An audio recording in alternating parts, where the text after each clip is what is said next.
Shut up and sit down.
of silence now.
That just goes to show that although we're here representing our countries and having a great time, there are bigger things in our lives, and that this is a great opportunity that we're having that a lot of people do not have the opportunity to do. So keep that in the back of your minds when we're playing. Cricket is just a game. We'll start with the USA national anthem. Ready to go?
Australian national anthem.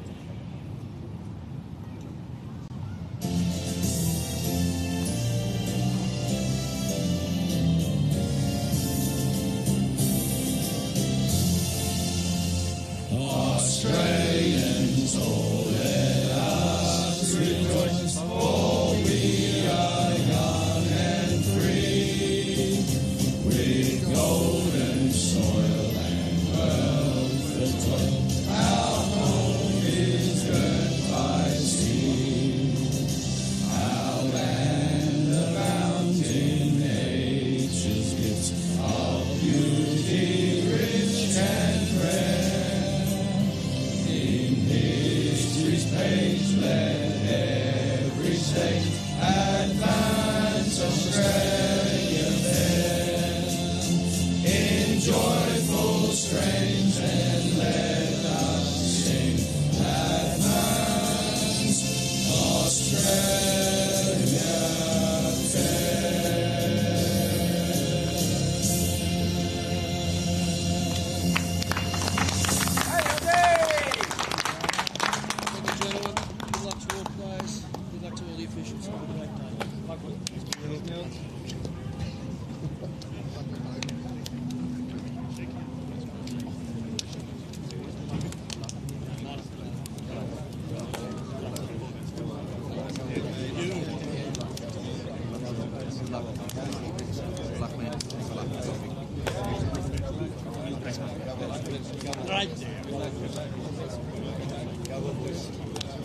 Here we go. Oval Brisbane, my name is Grant O'Hara and I'm going to be putting the words to these pitches that you're going to be seeing today. As I said, we've got T20 cricket, over 40s international cricket. We've got Australia versus the USA.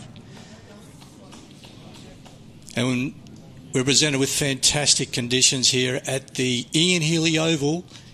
We're coming to you from Brisbane, which is on the north side of the actual city centre. Only about 10 kilometres from the city, and the sun is breaking through the overcast clouds. The weather conditions today, beautifully fine, about 28. Not a breath of wind to speak of. And I've been out to the middle and the conditions are absolutely perfect. We should be getting some terrific cricket today. Our umpires, Darryl O'Sullivan and Peter Tate. And news from the middle. The USA have won the toss and they decided to bat. So they're going to post a score. Opening the batting for the USA, we've got Ankur Kasal and Nick Albutt. And opening the bowling for Australia, Andrew Doughton. He'll be coming in from the northern end. And from the southern end, Sean Matthews. Sean, a late inclusion today, apparently. We have Jamie Geraghty, who sustained a head knock in one of the earlier games, and Sean Matthews comes in. So we've got international cricket, and this is history in the making. The inaugural T20 over 40s international cricket. It's a quad series. We have teams from Canada, New Zealand, USA and Australia. And the scene is set. We've just had the national anthems. And what I can say is how fit these players are. It tends to happen that way. You make sure that you keep yourself fit into your 40s these days, and as they say, 40s are really the new 30s, aren't they? So we're just about to get underway. We have the left armour. Sean Matthews.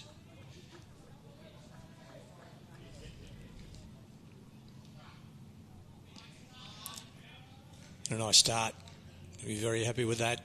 I've had a look at the wicket. The wicket is hard, it's firm. There's not a lot of grass. As you can see, it's got that straw colour about it. And this is equivalent to a first-class facility. In fact, it's been supported by Cricket Australia, Queensland Cricket. It's a wonderful facility. It's in the air. That's out. That's an early wicket for the Australians. They'll be very happy with that. Just got big on the USA batter there, and he's popped it up, and that's a catch coming around from mid-wicket. And what a start for Australia and Sean Matthews. Welcome in, Simon. How are we? Very well. What a start. It's a great start. I actually missed the first ball. I was getting a Powerade and... Well, the first ball was particularly good, but not quite as good as the second ball. So that's a great start for Australia. They had a similar start the other night in the final of the one-dayers. They got a wicket off the first ball, the innings. I think... No, sorry, that was against New Zealand the night before.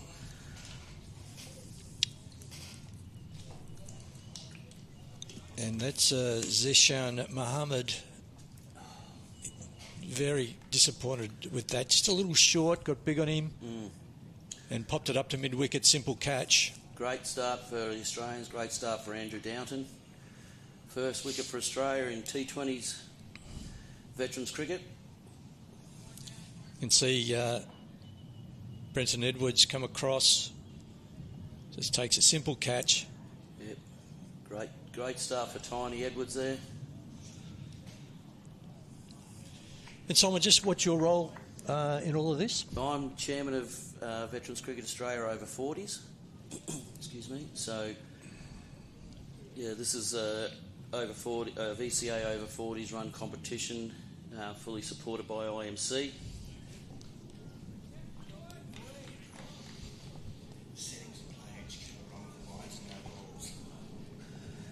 You're going to have to excuse me for a second there. I've just got to go and sort out some technical issues. I'll be back shortly. And I'm just going to sort out my bowlers. This is Andrew Downton. Sorry, Andrew. Yep. You've made history as being the bowler to take the first ever wicket in T20 over 40s internationals.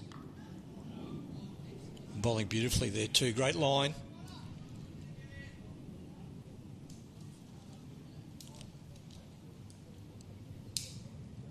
And what a start for Australia.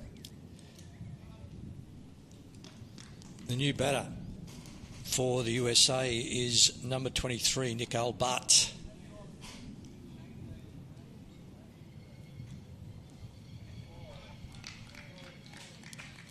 And what a lovely line, Andrew Downton. Right on the spot. First over, setting the tone for the Australian side.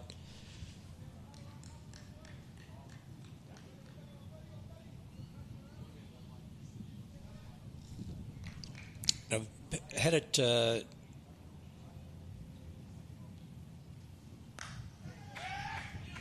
no run. I've been notified by the USA captain that they're going to attempt to have a left-hand, right-hand combination all the way through their innings today. So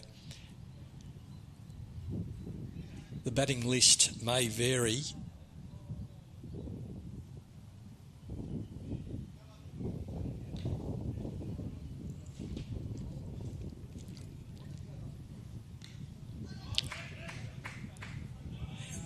And no run, and that's a wicket maiden to start the innings. Andrew Downton. Obviously at over 40s, what you may miss on the odd in pace, you're picking up with that experience of just landing, hitting a spot and putting the batter under pressure. Got a great start, great over. Now that'll bring Sean Matthews. That should bring Sean Matthews to the crease. Ball in hand for the Australian side.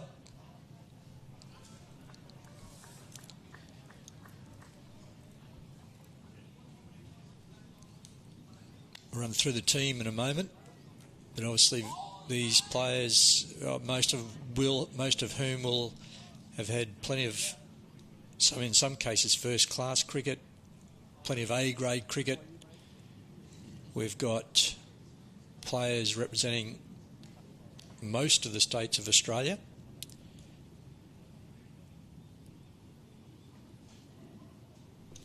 It's number 25, just double-checking. Yeah, Sean Matthews from South Australia will be opening the bowling. Looks like it's left-arm orthodox. So Australia adopting a pace spin opening bowling combination.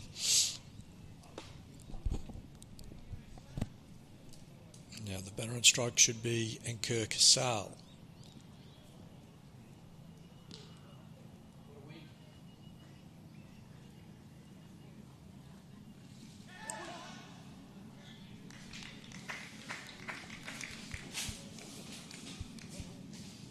Adin Malik, in fact.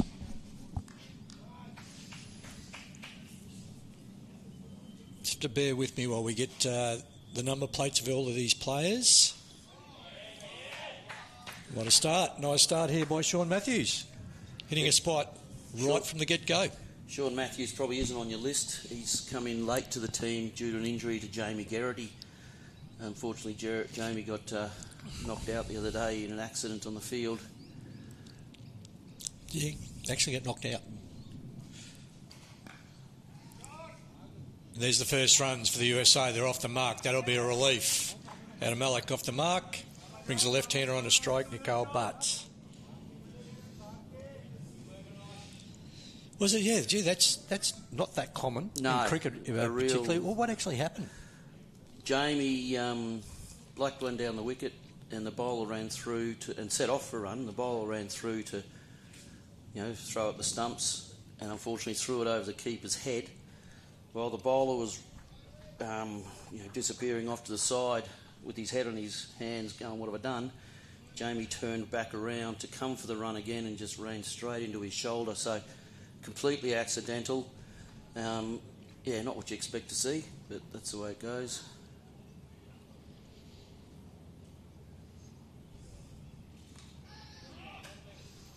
So Shawnee Matthews, Jamie Geraghty, a right arm off spin bowler, and has been replaced by Sean Matthews bowling his left arm orthodox.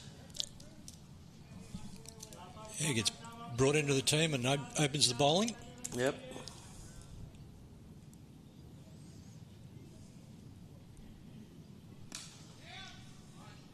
It's a good first. Gee, they're looking sharp, Australia. Yeah, they're. Most of these guys have played all in the one-dayers together. There's only a few that have come in. Brenton Edwards, Andrew Doughton and Sean Matthews, I think. Oh, Martin Radschelders. And Mark Cleary. So the boys in the one-dayers, look at that from Cos Beadle. Great bit of work there. The boys in the one-dayers were great in the field.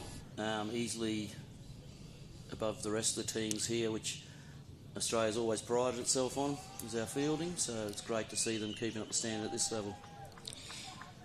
A pick up and throw by the man at mid-off. Yeah, that was Cos Beadle at mid-off there. And the stumps light up. Didn't slide his bat in there. No, could have been interesting. Could have been interesting. But he's on strike. He's Nicole Butts, the left-hander. We've got Mark Cleary coming on to bowl now, former South Australian bowler. I think he actually played Australian sixes at one stage, and Australia A in the one-day format.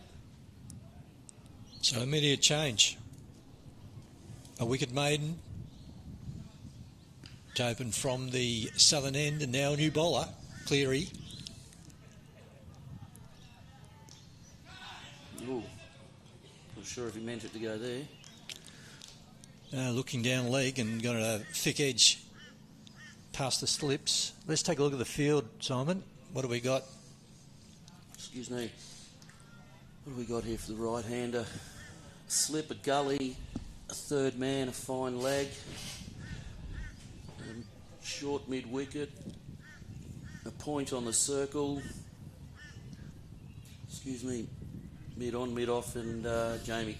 And the two players out, deep fine leg, deep third man. So T20 conditions would apply. We have only two players allowed out of the circle. Correct.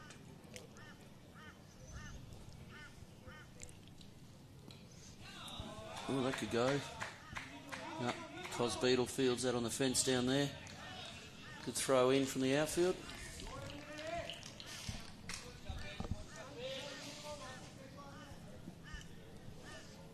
I'm familiar with quite a few of the names here in the Australian side. Stephen Baker actually played at the club that he's actually wicket-keeping at the moment. This is the Northern Suburbs District Cricket Club, for those familiar with Brisbane.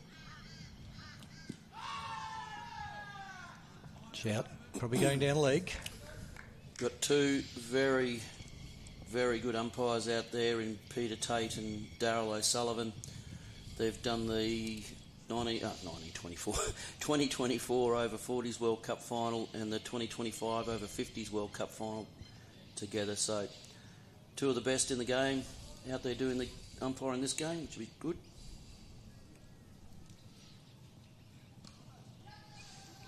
Thick inside edge, picks up one just outside the circle.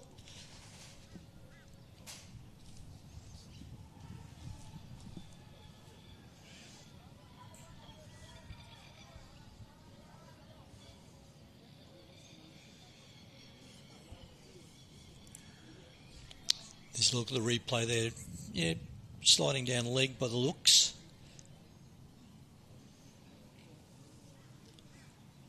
Oh, lovely ball there from Cleary.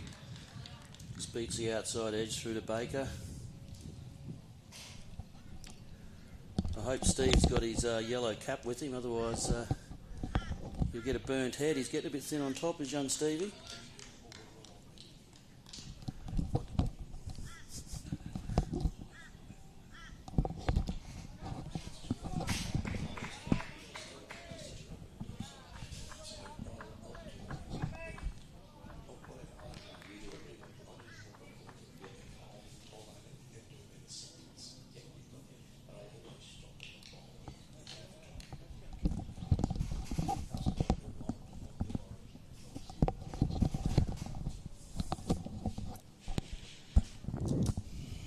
All right, that's then into the over. Let's take a look at it's a great start by Australia. 1 for 6.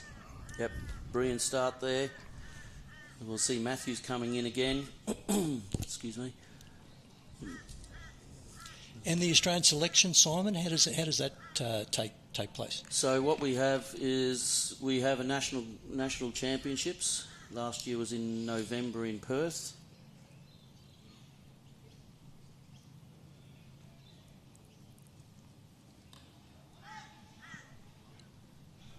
No run.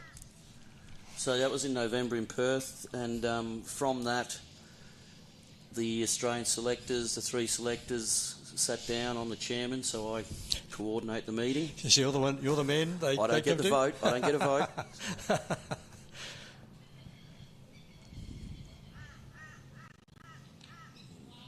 Bit of bounce there, Simon. There's a bit of bounce the other night too.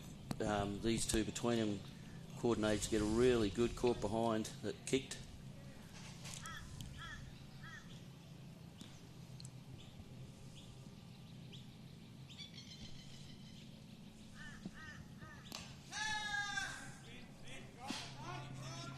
Gets a little up there, uppercut down to mid-wicket. Yeah, sorry, yep. So from that, the selectors sat down, and we had over 208 players available to select from for this. Not all of them played in the Nationals, but had played in their local veterans comps, so were eligible.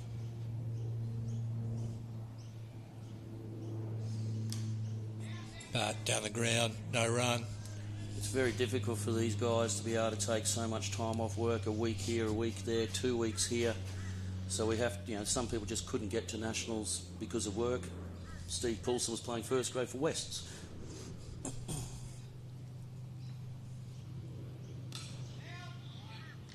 What a great start here by Matthews. Great line, great length. Yeah, Shawnee's really adapted to this level very well over the last week and a half. Opens the batting in the T20, in the one-day team. Driving in the air. That'll be one bounce, two. The sweeper comes in. Just the single. And so how big's the squad? Well, because we've got an A team as well, we've just picked a squad of 12 for these 4 games. But there's a couple of extras in the A team, so if we do have an unfortunate injury or something, we are able to bring one player up. However, that player who's injured is out for the rest of the tournament. This is looks like Stephen Spoljaric's coming on to bowl now from the, well, Banger and I were calling it the Booner end the other day, but the southern end.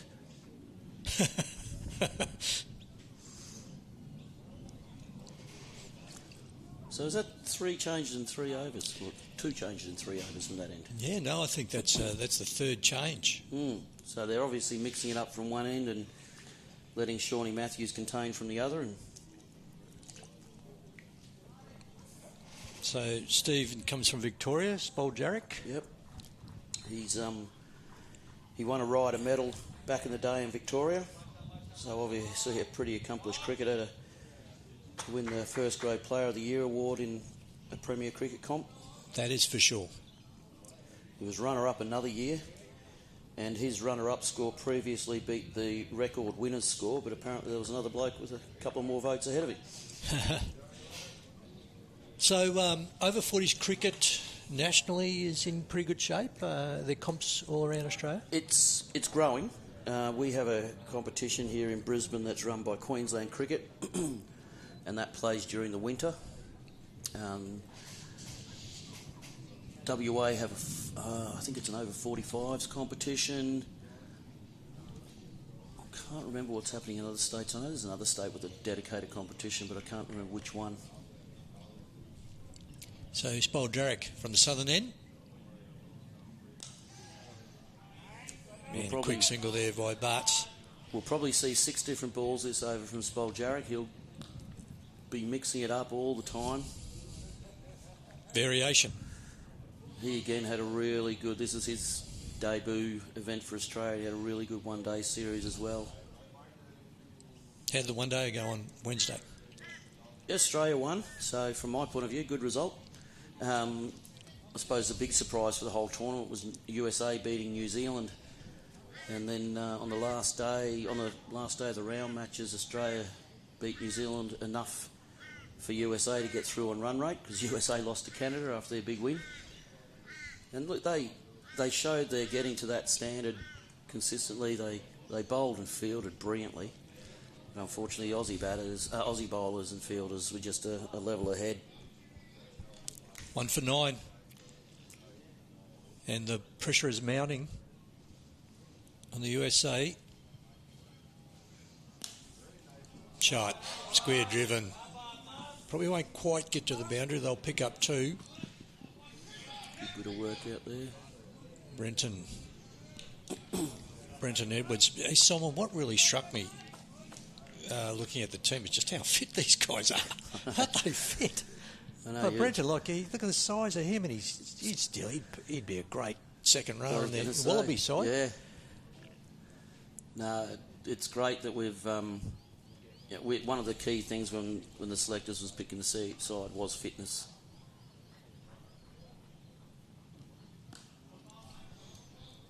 This is Eden Malik on strike. A really nice start. Yeah, I mean, the selectors have an ethos of you've got to be able to do 2 of the 3 skills. There's no use having a great batsman who can't field. Sure, yep. Using his feet going down the wicket, and that's a sign of frustration there by Adam Malik. Just having trouble getting Good ball away at the there. moment, yep.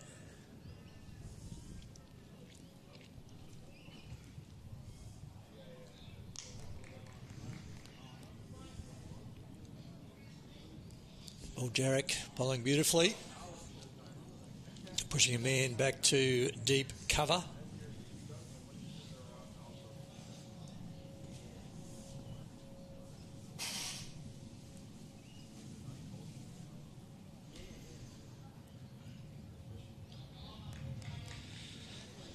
That's the end of an over, and that's another really good over by Australia. 1 for 11, the USA.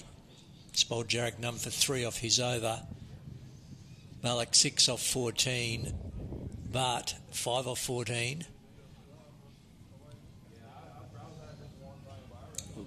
Behind us here on Alan Pettigrew Oval, Canada are batting, and at this stage, after 6 overs, are 1 for 46, so they've got away to a pretty good start against New Zealand. Fay none for 3, Crook none for 4.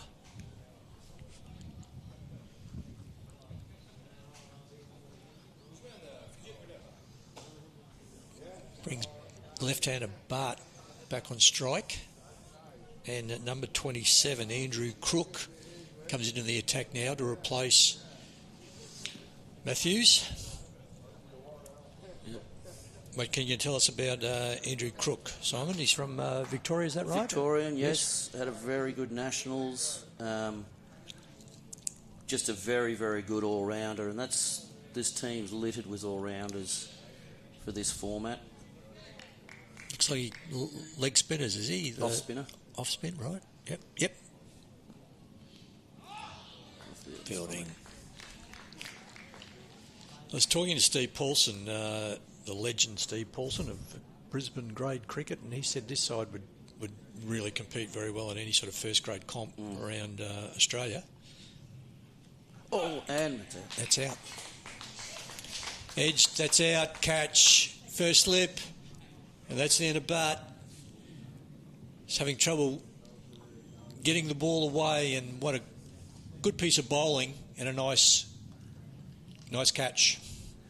Yep, it's probably the easiest catch Spoljaric's taken in this event. He took a couple of screamers against New Zealand, and this one's just lobbed up straight to him. No mistake. Andrew Crook's opened the account for himself. We have a look at the replay here.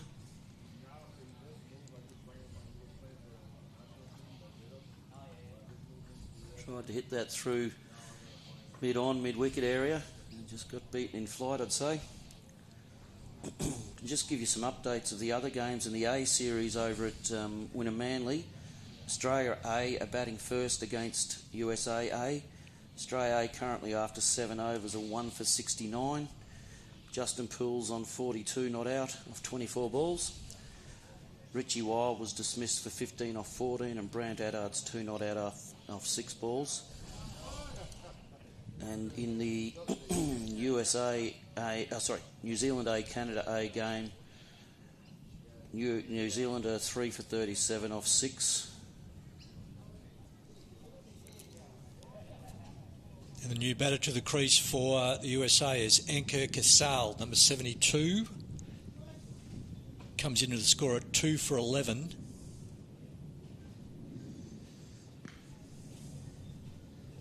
Ankur lives in Missouri in the USA.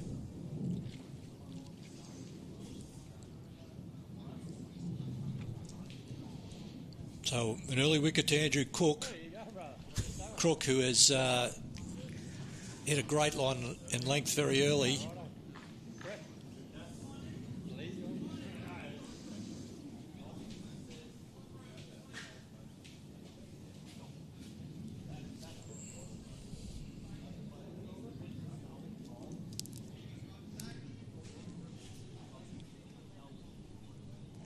Just checking on the field, we've got a slip and a deep cover, deep point. A short cover and in a position there, long off, long on, sort of mid wicket, but that sort of cow corner position. So Gasell and strike. Down the ground. That's a start and a half. Didn't quite go for 6, but it's a very good 4. Good boundary. Very nicely hit straight down the ground. I've been selling Andrew Cook a bit short. I've just had a message from one of the Australian selectors. Andrew's actually played 11 first-class games in the county setup, was in the South Australian squad for a while.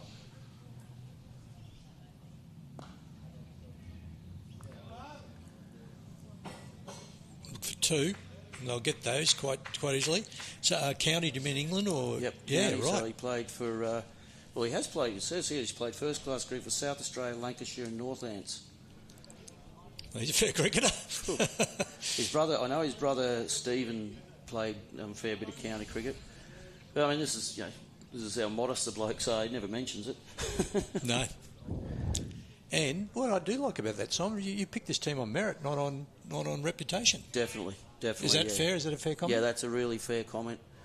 It was their performances and what we'd been able to, what amount of veterans cricket they were playing, and what grade, if they're still playing grade cricket, like Stephen Paulson's still playing first grade. Couldn't attend nationals because of it.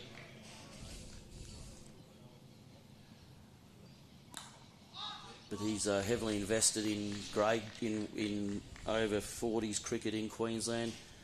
Plays for the Wynnum Club in the 40s competition because unfortunately West don't have a side in that competition. That's a good shot. Down on one knee, over the top, and that's the first 6 of the innings for the USA. Anchor Casal. That's a great shot. He's come out with real intent, hasn't he? Casal down the wicket, first ball for 4, then sweeping over the top for 6. And that'll get his innings well and truly going. Just checking on where the overs are, Simon. Where do we see that? The top there. Oh, thank you. Yeah, right. 6 overs down. 2 for 23. That's a big over for the USA there. It's nearly doubled their score in the one over, so they'll be pretty happy with that. Lost the wicket, obviously, but still fought back well there. Yeah, 12 or 4 is not a bad start for Casal.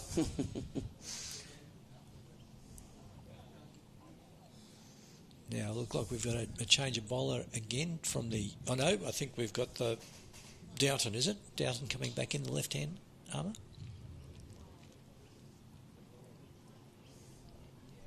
Number 17, Andrew Downton, who started the day with a wicket maiden. Just having a look at this Crook family. Their father, Martin, played 14 internationals for the Socceroos. Don't you love these families? Sorry, that can't be right, because apparently I've spoken to Crookie's dad, and apparently this fella's dead. So there's obviously an interesting link there coming from across Wikipedia, where it's a bit taking us to the wrong fella. So that brings the right-hander Malik on strike.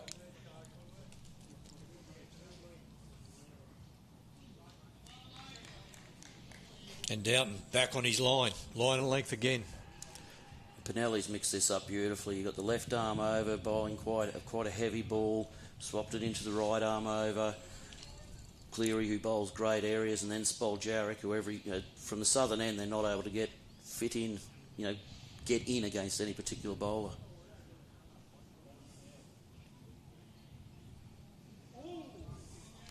And that's done something off the wicket too. It's a big cutter or a big off-spinner by the left-hander. Downs obviously a former Sheffield Shield cricketer for Tasmania, originally from New South Wales. Played 30-odd Sheffield Shield games for Tasmania. Geez, a credentialed side. Swing and a miss, outside off stump.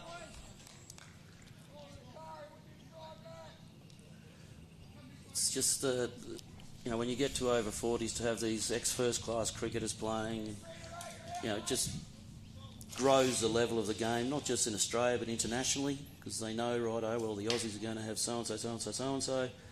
And then we've got mixed amongst them guys who played heaps of first-grade cricket, some second 11 cricket. It's that sort of...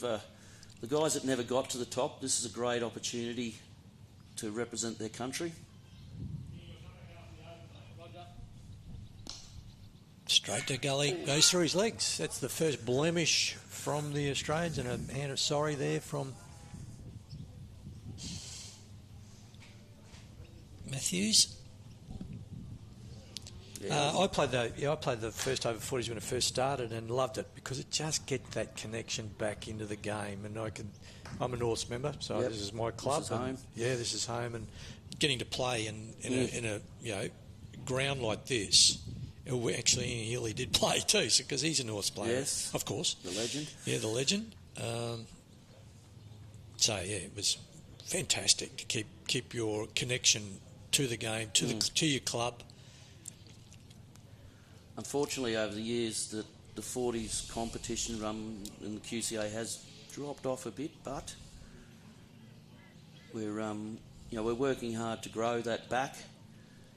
So, unfortunately, in our local comp, it's still a few over 50s have to fill in here and there to get the games going. But yep. Quick single, well run. And I think when you're getting bogged down like this, that's what you need to start doing. Just pick up those singles. You remember a cricketer called Ian Sibe? Yes. Of course. Yes. And I'll never forget doing it was a level 2 cricket coaching course, and he took us for running between the wickets, and he basically, if you hit it and go, you'll get there.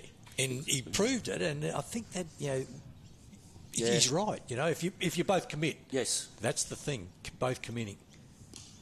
Like this? No. And he said, all right, fair enough. But you look at that there, the USA batsman at the non-strikers end was just backing up like he's in a first-class game, not ready to charge down the wicket and get his bloke off strike, because you never know. That would mean a direct hit would have been needed.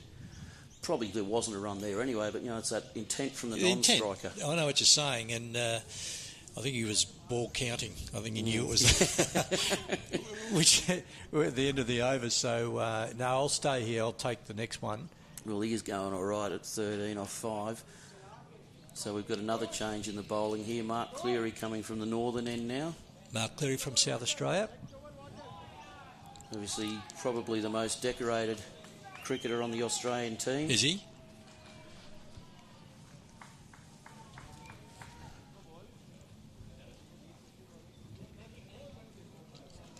And I've got to give Mark a lot of credit for the growth of over 40s in Australia.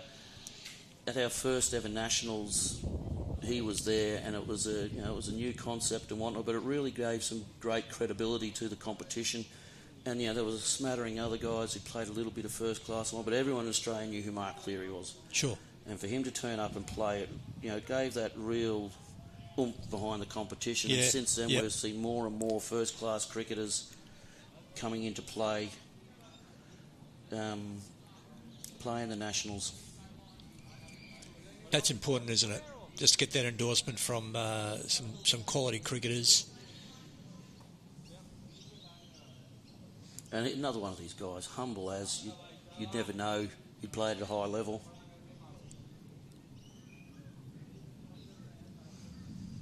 Oops, starts down leg. Great bit of wicket keep from Stephen Baker. He's a typical build for a keeper. Stevie Baker. We had a bloke at our club called Brian Phelan who was built very similarly, low to the ground, and they were good keepers. But we've got produced so many good ones in Queensland that it's hard to break into Queensland sides. Outside off. So Cleary's played 52 first-class matches. What's he got here? 148 wickets at an average of 32.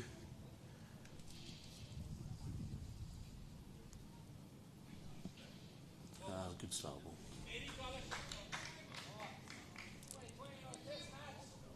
Australia look really up for this contest. Yes. Fielding's been fantastic. Line of length. The captain of Australia, Jamie Pinelli. Yep. Swing and a miss. And you can see Casal starting to get a little bit frustrated now. And it's because the pressure is building. It's pressure from Australia.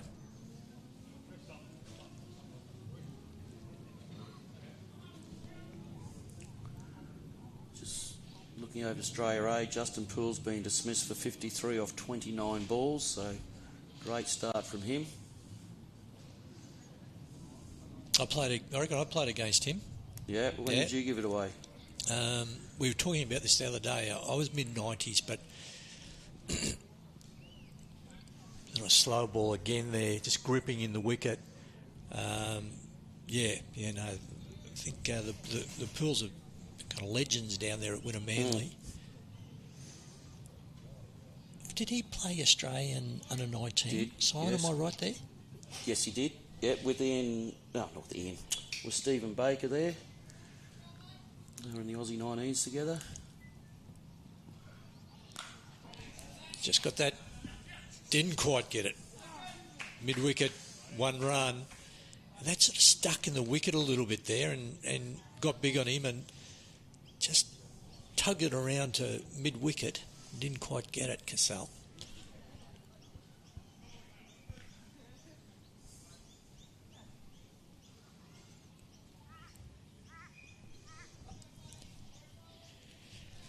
I know Texas has got a pretty high contribution rate to this team from USA. Ooh. Yeah, veterans or masters cricket, as they call in the US, is a lot around Texas, California, Atlanta. So that's 2 for 27 off 8. And Simon, how did it end up in Australia? How did this all come about in terms of Australia hosting? This was actually, I think the genesis was on the back of Justin Poole's deck one day, having a couple of beers, and we should do this. And me sit there going, oh, great. Yeah, Simon, can you do this for us? A little bit of that, yeah. No, look, Pooley's done, the lead-up work he's done into this has been unbelievable. It wouldn't have happened without him. And, myself and another fellow, Brad Green from Tasmania, just sort of been the gophers over the last few days up here. The Australian 40s board got right behind it, and the fact that IMC just said, yep, that's awesome, that'll be a great tournament. Obviously, we've got a World Cup coming up at the end of this year in Karachi for the T20s. Steve Paulson's warming up to bowl. Geez, he's mixing his bowls around well here, Pinelli. Isn't he? He's just given him no chance to settle in on anyone. Paulson's just warming up with a leg spin action there. Mm-hmm. And look, I think it's taking some turn. There's not much grass. It's got that straw sort of really shiny almost look about it. But what a good wicket. And then you've got the centre wicket as well, which is great. No, Jack Flynn, the groundsman here, has been great.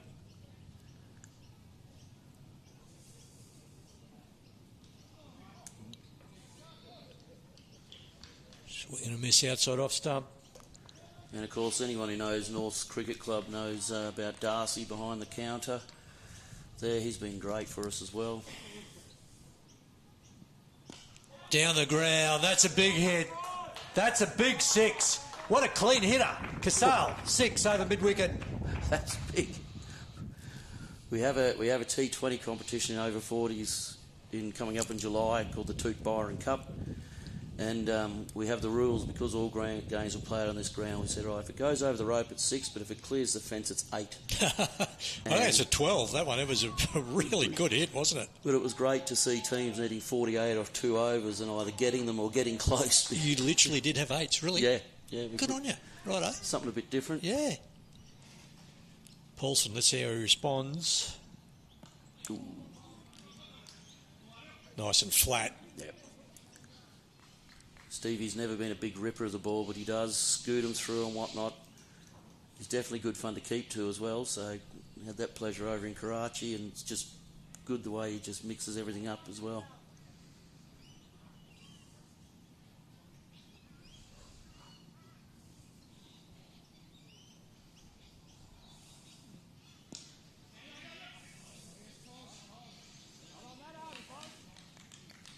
Yeah, obviously partners, batters are getting used to each other. They might probably haven't batted with each other heaps of times, so just trying to get used to the partnerships.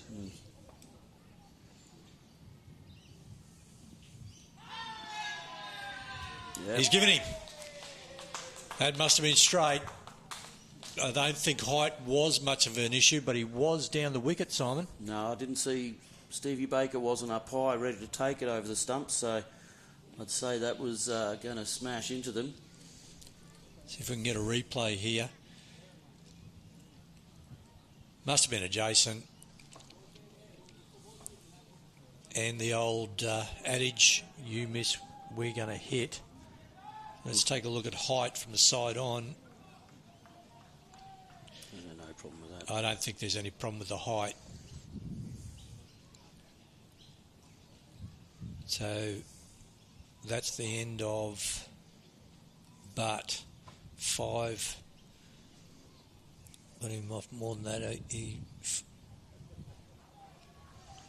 it's 21 or 30. Oh no, the other way around. Sorry, because can't pick that up on the screen. Let's have a look.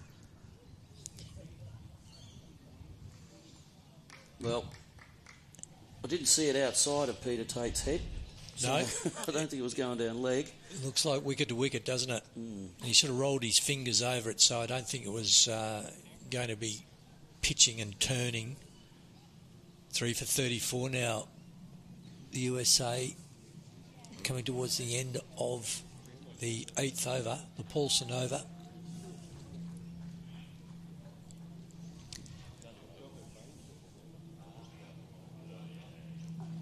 So we'll pick up the new batter in a moment. Canada 2 for 96 behind us against New Zealand of 10 overs. So that's a great start. Yeah. Here comes poor Jamie Garrity having to carry the drinks. And that's the end of the over and a wicket over. So this is Sika at the wicket now. Nikhil Sika. He's from Rhode Island.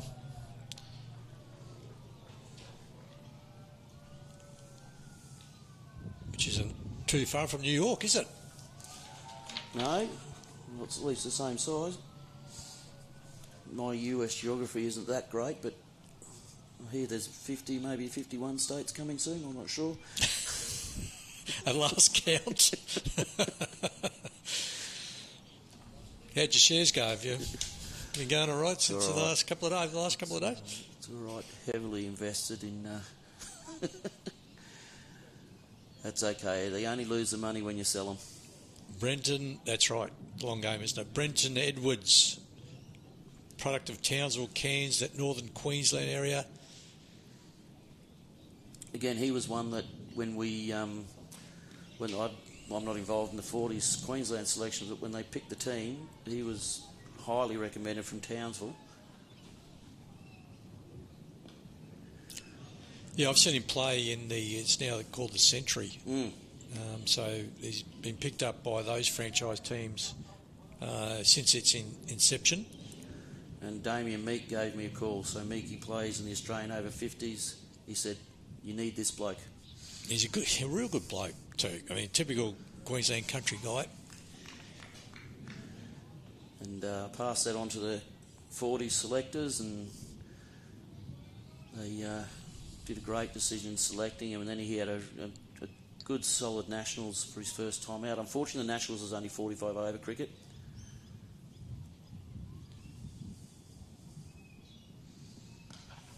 It's got under that, chipped over the top. You look for 2, in and out quickly. No, yes, coming back. And they'll do that easily.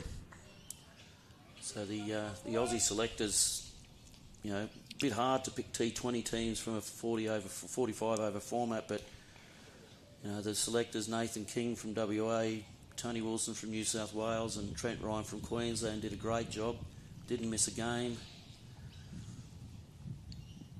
Casale didn't quite get it. It's going over the top of square leg, short square leg. He'll pick up a single. Got high on his bat. And a shout out to the guys who ran the Perth tournament. They had great, similar to what we're doing today. So, Trent Ryan wasn't able to get over there, but he was able to watch every game. Do you know why he owes me a beer every time he sees me, Trent Ryan? Why is that? I dropped him twice in the 90s before he got his first grade 100. I said, beer, give me a beer, thanks. Down leg side. And it's been very disciplined bowling here by Australia. There's been very few sundries. Usually the Achilles heel of T20 teams. And this is coming towards the end of the 10th over, so we're at the halfway mark. In the air, over the top of the infield. Let go down for 4. Slide out there. Good job. Pick up and throw. Well, that was Sean Matthews out there on the fence. We'll give him back a credit for the one that went through his legs there. He's probably saved 2. He's 1 up. Yeah, Trent Ryan. Good player, Trent. Yeah, still a very good player. Yeah, that's all I needed to do for my team, to drop him twice in the 90s. And what did he end up on? Oh, I think it was 90 out a lot. You feel bad after doing 1, but try and do 2. In the air, over the top. Should be picked up down there at third man. No, it's not. I think it was Andrew Downton coming around there at deep third man. There's a boundary. Much needed boundary by the USA. And that's the end of the over. At the halfway mark, USA 3 for 44.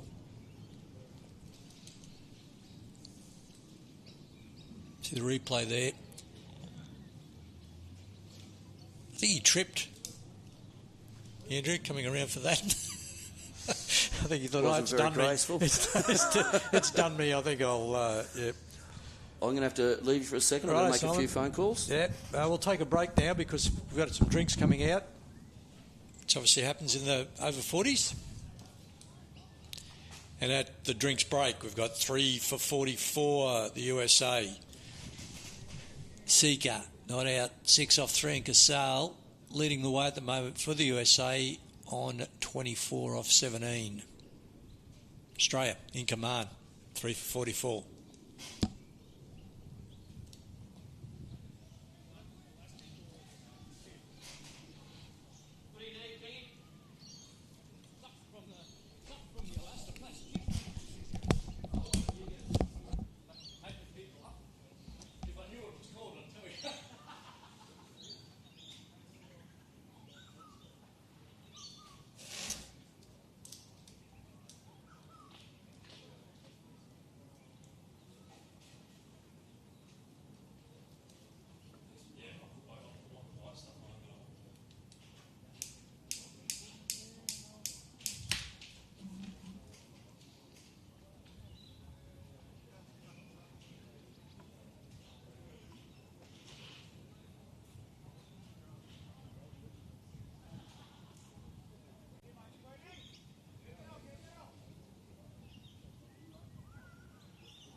Welcome back to the beautiful Ian Healy Oval. We're just on the north side of Brisbane here in Australia. Very warm welcome to you from wherever you are in the country or indeed around the world. We've got a quad series here. We've got USA, Canada, New Zealand and Australia. And this is T20. This is the inaugural T20 over 40s international. And we've got Australia well on top at the moment. Australia versus the USA. Australia have the USA at 3 for 44. And what we've noticed is a great rotation of bowlers by Australian captain Jamie Pinelli. Spoldrick to come into the attack here from there. That's the southern end. Now, umpires today, Peter Tate down there at the southern end and Darryl O'Sullivan. Both had international test umpiring experience in varying formats. And the Australians, they've looked sharp today. Spoldrick. He's been bowling with plenty of variation. At the moment, none for 3 off his 1 over.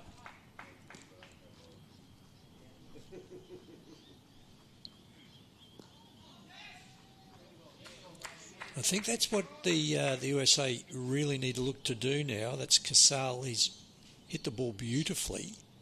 Can he hit a big ball?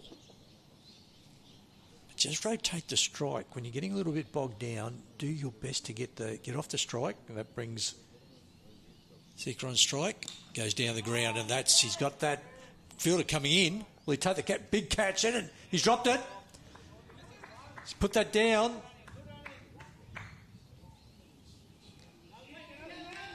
I think that's Matthews out there. He came from that deep mid-wicket. The ball went a long way in the air.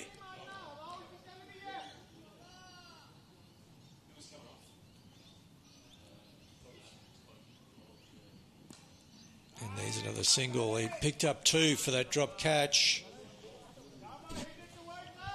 Let's have a replay. That's gone a long way in the air. Matthews gets himself set under it and had a couple of goes at it and just puts it down.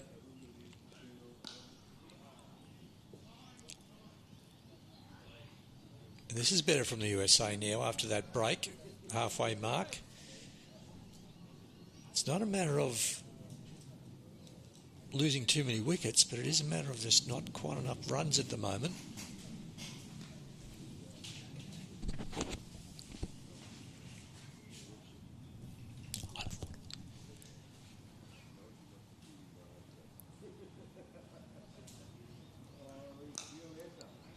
Pushing off his toes there, down to Matthews, just for a single. Nikal Sika.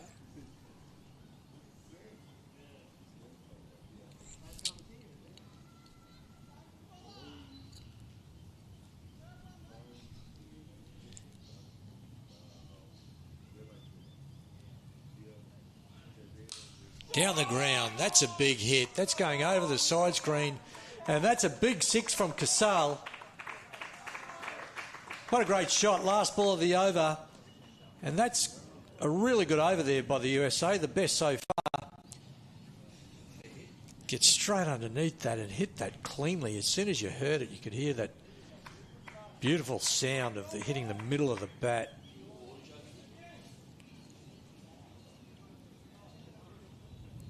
And that's a big 6. Into the over. No wicket for 15 now. Spoldrick. And that's bringing number 22, Brenton Edwards, back in to bowl from the northern end. Edwards, Fay, Spoldrick. Downton bowled extremely well. First over, wicket maiden. Came back and had another great over. Matthews, an in for the Australian side, Jamie Geraghty.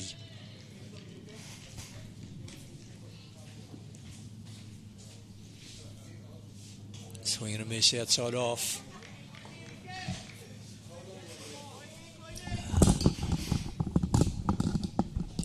Welcome back, Simon. You're wearing so many hats today, but looks you've got a lot on your plate. Yeah, running around. Oops. Yes, running around a bit. Down and in, driving over the top. Should look for two. Put pressure on the fielder here. Cassell, I think he's happy to maybe farm the strike. Maybe he fancies himself against this line of bowling.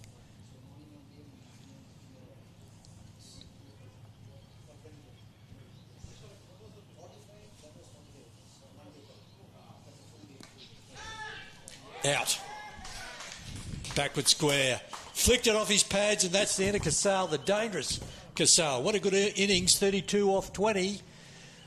But the USA did not need that at this point of their innings. No, not at all, but that's Brenton Edwards' first wicket for Australia. So you remember that moment. Hit it nicely, but just straight to the player.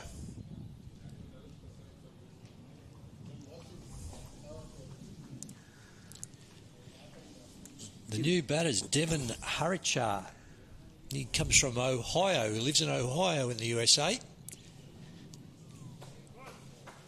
And that was a lovely innings there by Casale. Just from the first ball, he showed his intent to go down the ground, and a couple of big sixes and a very clean hitting innings. Well, I'll tell you, on the game behind us at Alan Pettigrew, excuse me, Canada are going along nicely at 4 for 114 off 13 and a half overs. Royston Crandon made 30 off 15, which will surprise nobody. Big former West Indies one-day international player. But no, that's great for Tiny. He'll treasure that moment, getting his first wicket for Australia. Nice bit of, what do we call it? Nice bit of scouting there by the boys up in Townsville. Now, I've seen a lot of him play in this format. Yeah, terrific. He's a really good player. There's the Darcy clubs survive on the back of great servants like Darcy. Yes, no, unfortunately, Darcy couldn't join us at the dinner the other night, but he got a raving round of applause from everyone there. They all speak so highly of him, and I'm delighted to see that he's been given life membership of Norths. That's great. Darren Archer off the strike first ball. Be happy with that.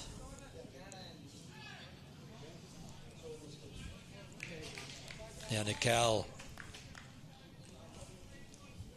Sika, very keen to get on with it now too. They've got wickets in hand, the USA. They need a couple of big overs here.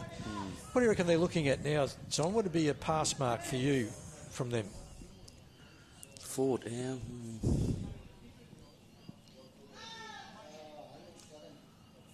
To be honest, I'll be thinking at this stage they'll be hoping, well, I think from where they are now, if they get to 100, that's a good effort.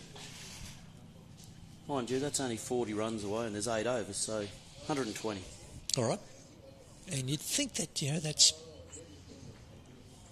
gives them at least something to bowl at, doesn't it? To run a ball for the Aussies to get, so... Steve Paulson, the vice-captain of Australia, to come back into the attack. Just not sure why Steve Paulson didn't play more for Queensland. Oh, don't start me. We don't had start Brian May. Yeah. Brian May playing in the Australia A, averaging 445. Yeah, right. Luke Jackson from Mackay averaged 240. Usually that'd get you a pat on the back, but Maisie just blew it away. Yep. And what's been great is talking to the Australia A players, and so many of them said they've learnt so much this tournament. Sure. Not just from Brian May, but Wayne Ritzner, the captain, a few other senior players, Ryan Broad. Full toss. Guided to deep mid-wicket. And that's the whole idea of the A concept. Gives us a chance to look at, gives the selectors a chance to look at the next rung and give them the opportunity of experience and learning at this level.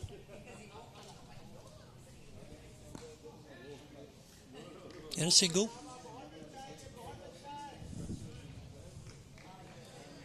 The other one who had a lot of impact on getting this off the ground was Mohammed Farouk from the USA. Unfortunately, Mohammed's unable to join us. He's got some personal things in Pakistan he's got to deal with. That's out. What a good piece of keeping there by Baker. Very sharp. Paulson spears it outside off stump. Taken by Baker. The bail's off. And that's a great piece of keeping. Yep. Very good piece of keeping.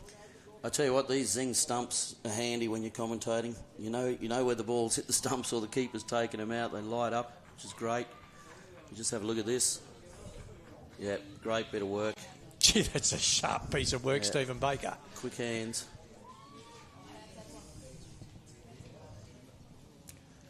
Out of his ground there. Let's take a look.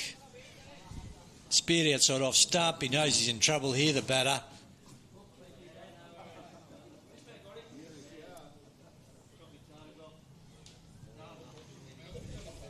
And the bat's in the air. Yeah, I thought, Simon's actually just saying you can't, as a keeper, you can't take the ball in front of the stumps, and I reckon that's line ball.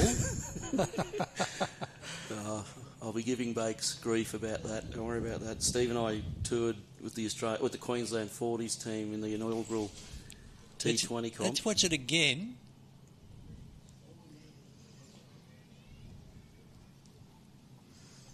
It's behind the wicket. I'm in the part of the keepers' union. Mate. We get kept here for Norths, and I'm very happy with that. Yes, no, that's fine. But it won't stop me from winding him up. No, you've got opportunity there. So when we were in Gosford, we used to do 15 overs each in spells. That's a good idea. It was good and kept you fresh. That's a good idea. What level of cricket did you get to? I played probably 8 years first grade for Toombul, and prior to that I'd played 5 or 6 years of first grade over in WA in the Premier Comp. Great work, great. Have you represented? I was lucky enough to get picked for the Australian over 40s team that went to Karachi in 23. Had a great time. How was over that? there. That'd be fantastic. It was amazing. Really? Yeah, unbelievable. What a great thing to do. Yeah, thankfully Bakes didn't want to go on that tour, so I got a Guernsey. How'd you go? Did you? We ended up coming third. Pakistan had a stacked team of ex-Test players like Abdul Razak,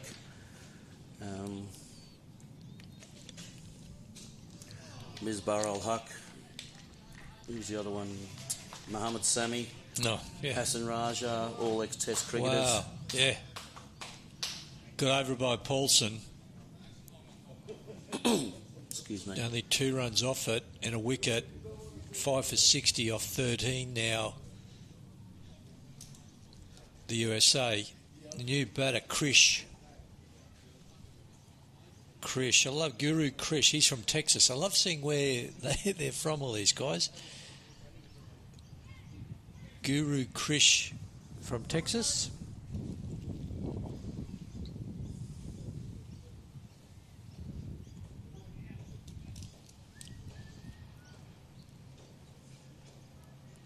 Let's have a look at what the US have got in the locker here in terms of the big hitters.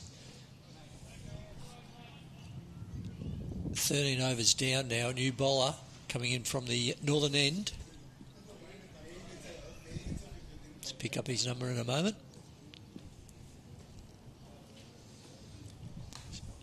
It's Bordrak, is it? Looks like his action. Yep. One single. Yeah, so he's been now swung around from the southern end to the northern end. And Simon also played over 50s for Australia. Yeah, Mildura last year was good. It's good to be able to play in 2 age groups over the years. Yeah, absolutely. Hey, is there much difference between the standard 40s to 50s? Like noticeably, or obviously there's going to be a little bit, but... A lot quicker game in the 40s. Is it? I mean, when you look at some of the great Test players, I mean, some of them retired at 38, didn't they? Or 39, and some got to 40, of course. So, I mean, they're fit and able.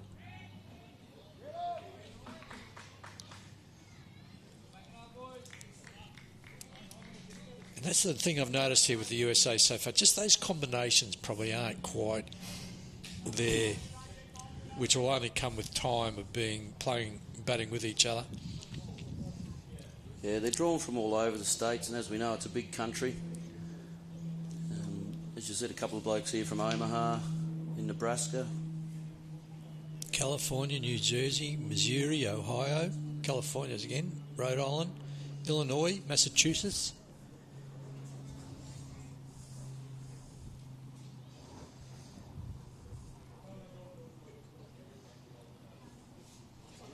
Playing this outside off. Nice variation. Spoljarak. What's the origin of that name? Is it Polish or something like that? Old Yugoslavia, somewhere there. Yeah, righto. Czechoslovakian. Driving down the ground, up, straight to the bowler. It's interesting, I mean, not many people would know that the first ever international cricket match was between USA and Canada back in 1844, sorry. I did see that come up as a trivia question one night. I couldn't believe it. Yep, that was played in New York. Canada won that one by 23 runs. Isn't that unreal?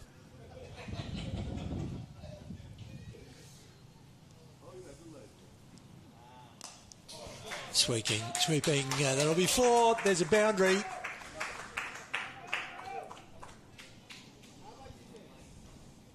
Guru Krish.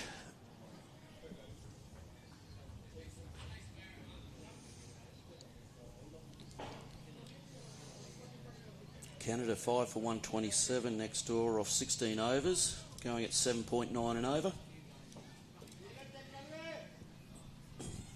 Last ball of the over, Spoljarak. It's out. Big edge, good catch. He's not dropping that, Stephen Baker. He's in form. It's a nice little grab there by Steve. Well bowled by Spoljarak.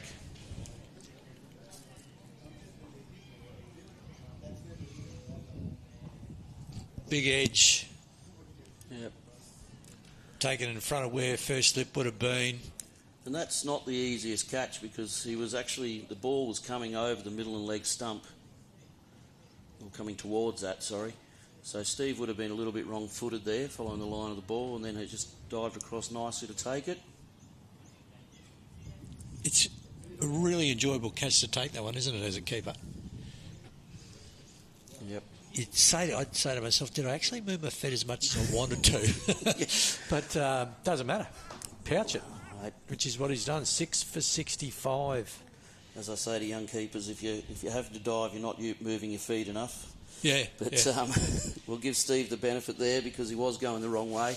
One of the great keepers and one of the great divers too was Spud Murphy. Yes, played against Spud plenty of times. We've all played against Spud, I reckon. He only played for about 85 years and played well. Here's Johnny Devine, seeing his pictures coming to you. Yes, great work from Calling All Sports Brisbane once again. Production has been sublime. It goes all right, Johnny Devine. He's been doing it for a while. He's got a bit of experience, I suppose. Thought you were ducking down to kiss his shoes then, John. Okay, right. John just told us we're going to see all the wickets at the end of the innings, which will make some really good viewing for the Australian fans at the moment. Crook's coming back. Andy Crook. Andrew Crook coming back on to bowl from the southern end this time.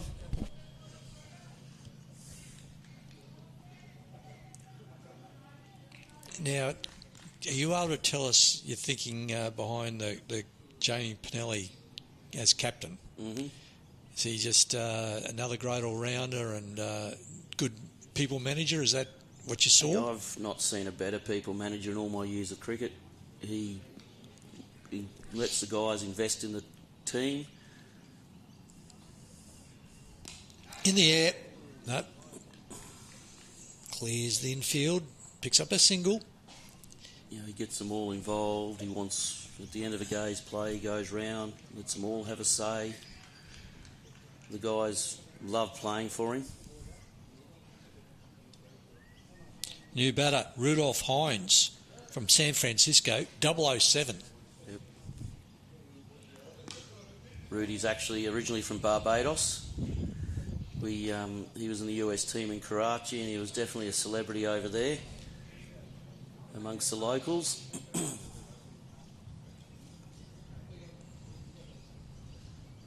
Swing and a miss.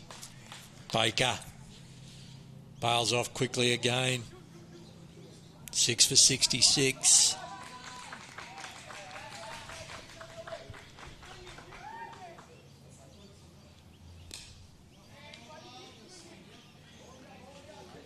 One of the tricks here, isn't it, just getting through you over quickly. Don't let them get into any momentum as a batter. Get through the overs quickly, which is what he's doing.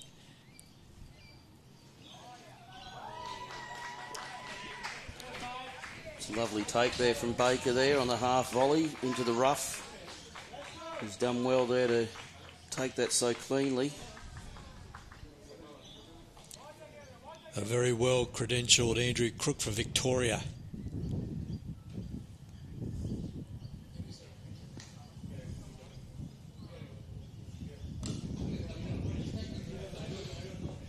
It's just a single down to long on.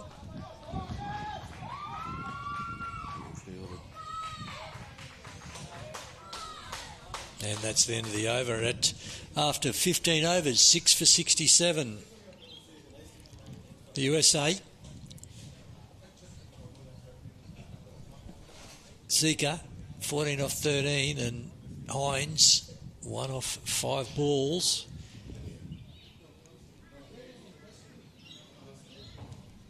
Number 66, Mark Cleary, coming into the attack for Australia.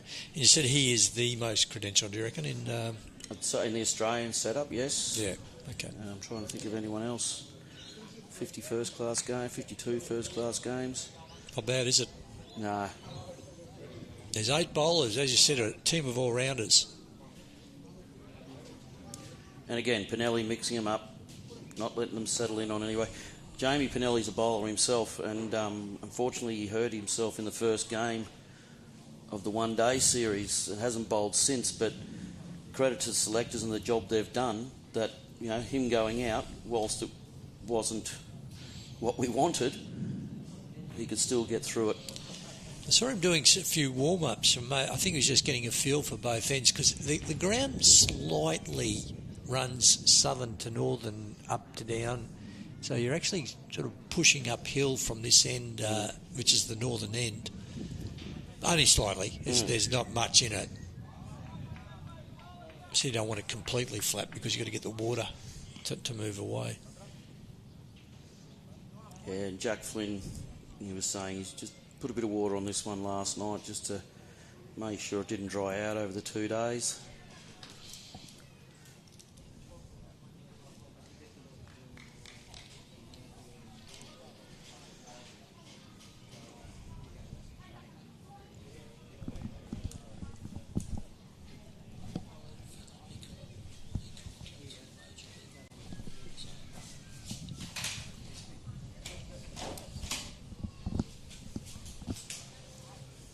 Hines in the air, didn't get all of it. Number 8 coming around and takes the catch.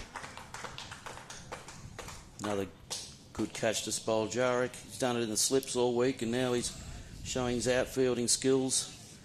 Made easy ground to that, took a very comfortable catch. Spoljaric taking a good catch, and that's the end of Hines, Rudolph Hines. And that's Mark Cleary's first wicket for Australia over 40s. So all these milestones will be established because it's history in the making here, the Healy Oval, the inaugural T20 over 40s, international cricket. It's great to see. We didn't win the first past the post. I'm pretty sure England played either Ireland or Wales in a T20 games over there last year. But definitely the first games down here in the Southern Hemisphere, where cricket is home.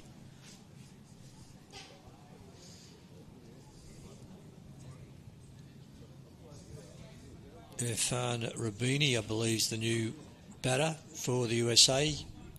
Lives in Texas. Great to see Jamie Geraghty here. Even though he's been ruled out, he's here helping manager Nathan King with the water there for Australia. Really feel for him having missed out on this part of the tournament, but safety first.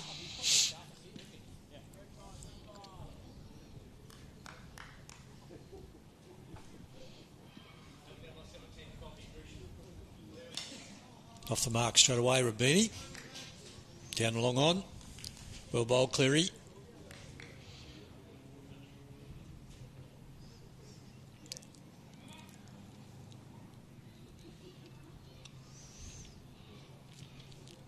What have we got? 4 and a bit overs to go.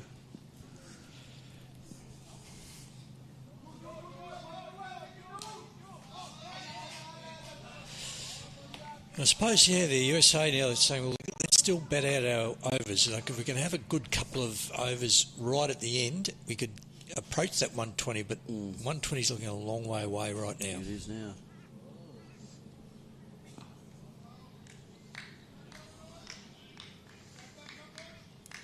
Mark Cleary just mixing up his bowls. Slower ball here, normal pace. You know, he's bowling very smart cricket here.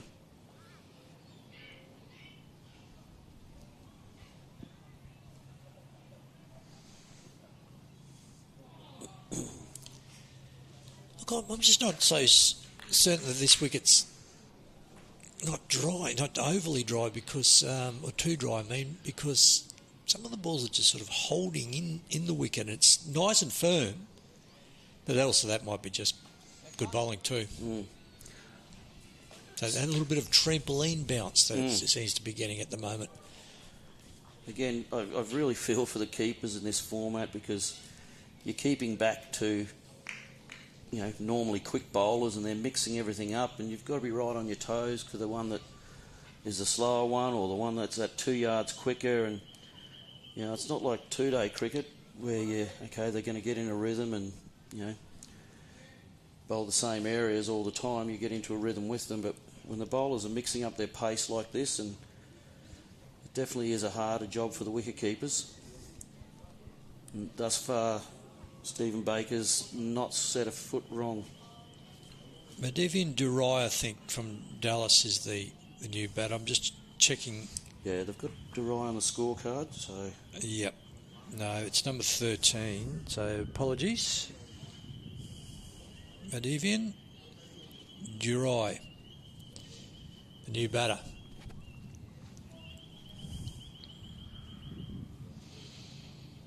And the field's pretty much out on the ring here, so there's plenty of singles available. We see Downton come back into the attack, left arm over, and mix up the angles.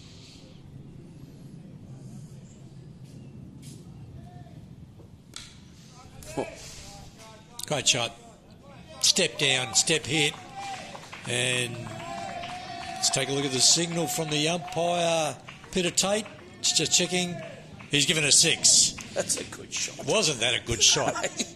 It was a little shuffle, step hit, punch over. Deep long on for 6. I reckon this one might be a few yards quicker. Yeah, let's see how he responds to the big quick.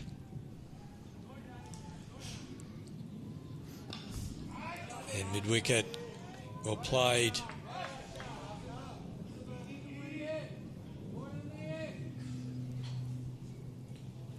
Durai, number 13. Sika has anchored the innings pretty much.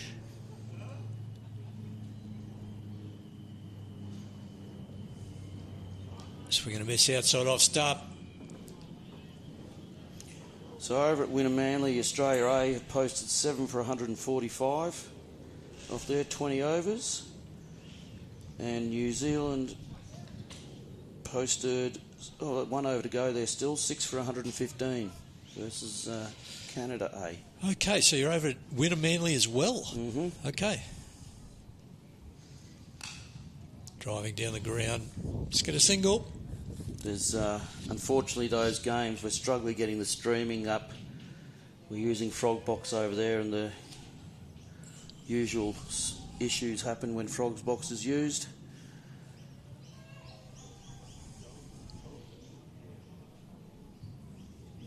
Down and opened the bowling for Australia. Took 1 for none his first over.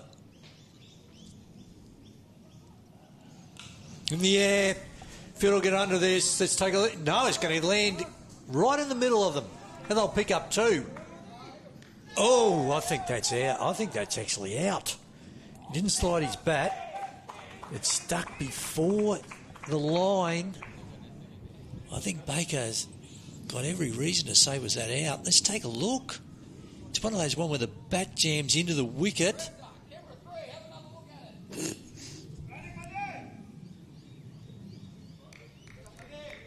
Baker takes the ball. It should be in. He should put his bat into the crease and he's over the line.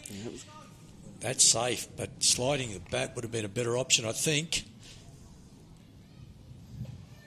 Rule 101 of running between wickets. Good decision, Darryl O'Sullivan.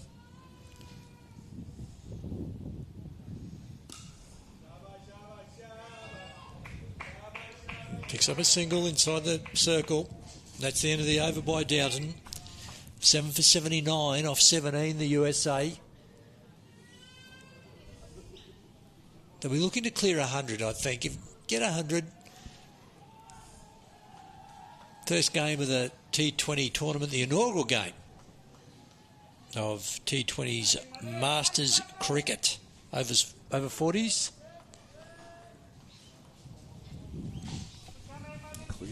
Cleary again. Bowled beautifully.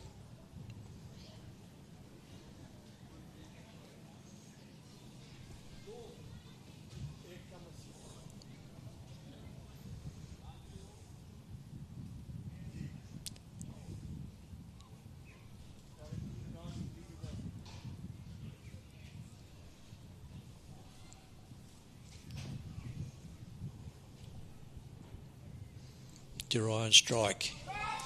Gets underneath this. That's gone a long way. That's gone over the wickets. That's 6. Very good shot. Sort of sweep slog. Over mid-wicket for 6. Great shot from Durai. Just got down and, as you said, a sort of sweepy, sloggy thing. And with the edges on the bat these days, even if you don't get it quite in the middle, it's enough to get over the boundary. I was saying the other day, could you imagine,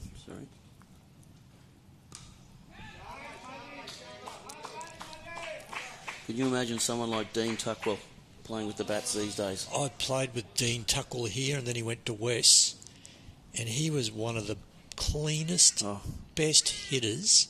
He and Mark Gaskell, in my books, were 2 of the cleanest hitters and would eaten up T20 cricket. In the air. Fielder comes around, takes a catch over the top of his head, slightly misjudged, but he's taken that nice and cleanly. Number 23 out there, Jamie Pinelli, it's the captain. Skipper. And that's the end of the innings there by Durai. Yeah, they'll be very disappointed if they don't face out the overs here, USA, but there's not much. If they keep going like this, they definitely won't. So. Yeah, some of these, you're right, Simon, some of these guys that just missed out on these formats who would have been killers. They're tremendous players. Jamie had a long, distinguished career in first grade down in Adelaide Premier Cricket, and he actually sits on the South Australian Cricket Association board now. So it's great that, not that he's there representing veterans cricket, but it's great to have a veterans cricketer on the SACA board. So that's always in the back of his mind, and I know he raises a lot at board meetings there, which is brilliant. And the last time I went to the USA, Dean Tuckwell was my travel agent. Yes. You've been a travel agent for a long time. Yeah, the adventure traveller. Adventure traveller, that's it. I know my wife and two of my three kids are off to Ireland to see the family in June. I know Tucky sorted out those tickets for us. He's good. He's very good. He sorted out all our tickets going to Karachi as well. Now we're going to hit him up for a sponsorship, I reckon. Now he's got a plug like that. So we've got Vineet Sinha coming in from Chicago in the USA. Probably, obviously, one of the bowlers. You'd hope so, batting down there. Or he might be pinch hitter too. Vineet Sinha. Cleary. Bowled well.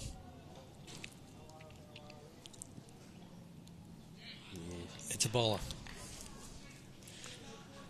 Slow ball. That's mean to give it. Tail ender, a beautiful slow ball like that at the first ball of the innings. Back in the day, it would have been a bouncer.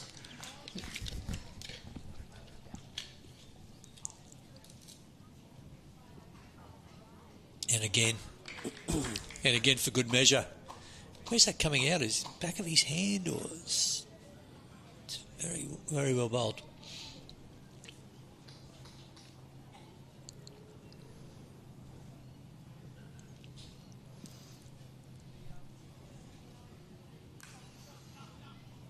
Yep, pick up a single, rotate the strike. Yeah, so as I mentioned, Jamie Pinelli's a board member for the SACA.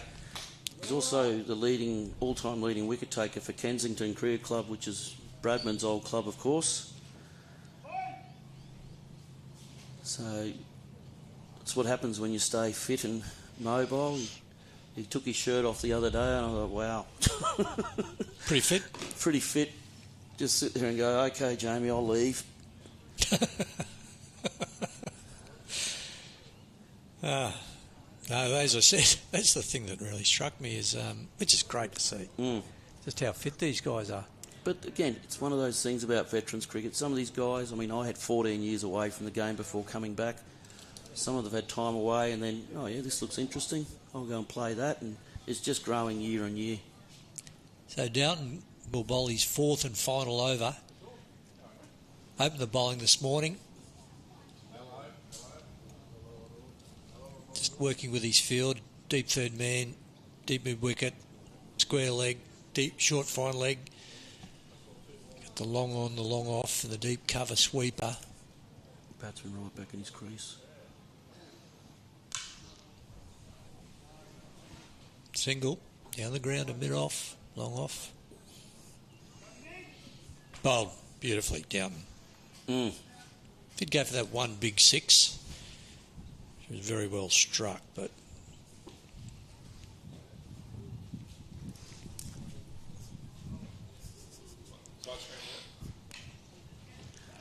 single.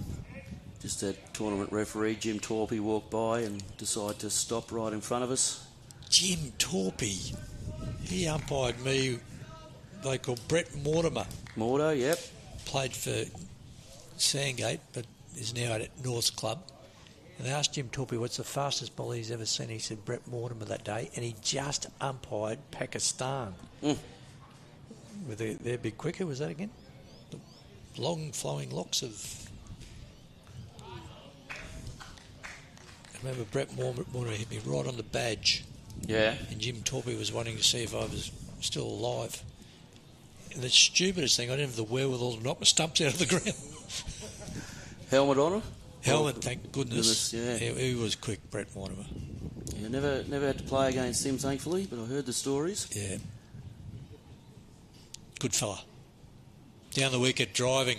Just can't pick up the boundary at the moment, USA. Did a great job here at Norths when I was playing at Toombul. He had the World Series Norths team with all the Shield and Test players and one-day players for Australia. Yep, we've got a proud history here at the club. You can see our Test players and Australian players, photos on the wall.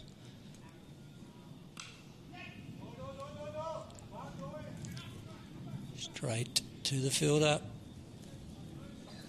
I know there was only probably one on there, but Yep. batsman didn't give himself the opportunity. He turned blind at the striker's end. And again, you know, basic things that we get drilled into us as kids in Australia. Obviously, in the US, still learning the game. I mean, a lot of these guys are ex-subcontinental players, but just those little 1%ers that can help games. Yeah, I think it's all about energy and intent, which is exactly right.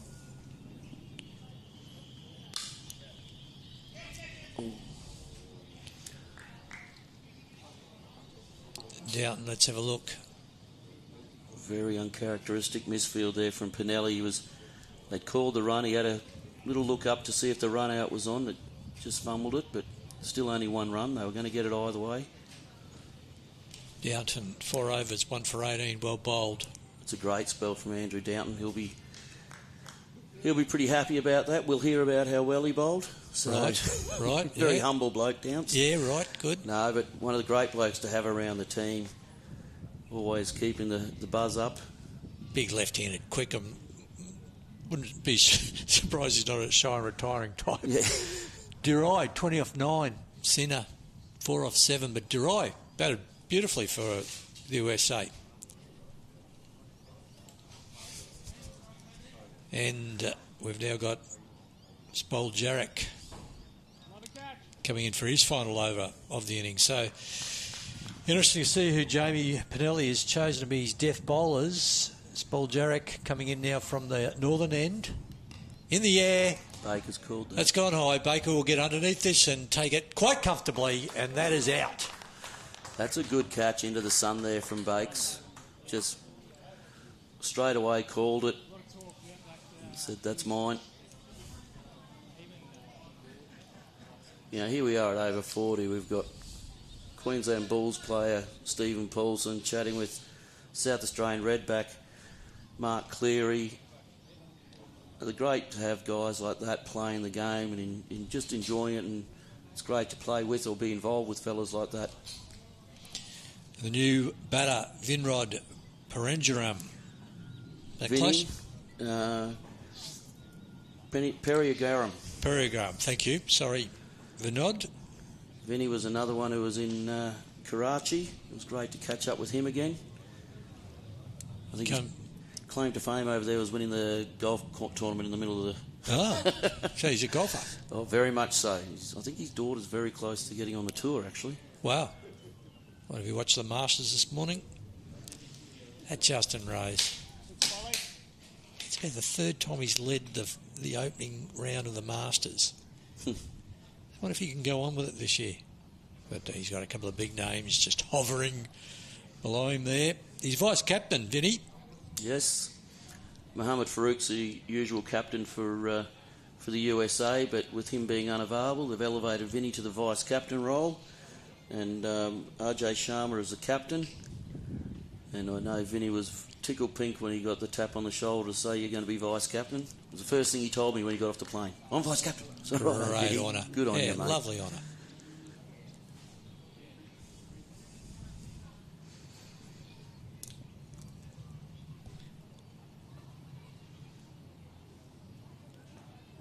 Oh, nice slow ball.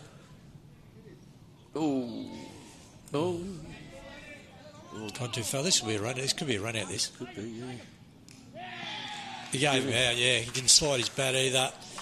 You see that coming from a mile off, like the Queen Mary turning around there down the other end, and then just slow back, and Australians all over it, and that's the end of the innings. 9 for 92, I believe. 93 probably, because 93. Yep, sure. Okay, 93.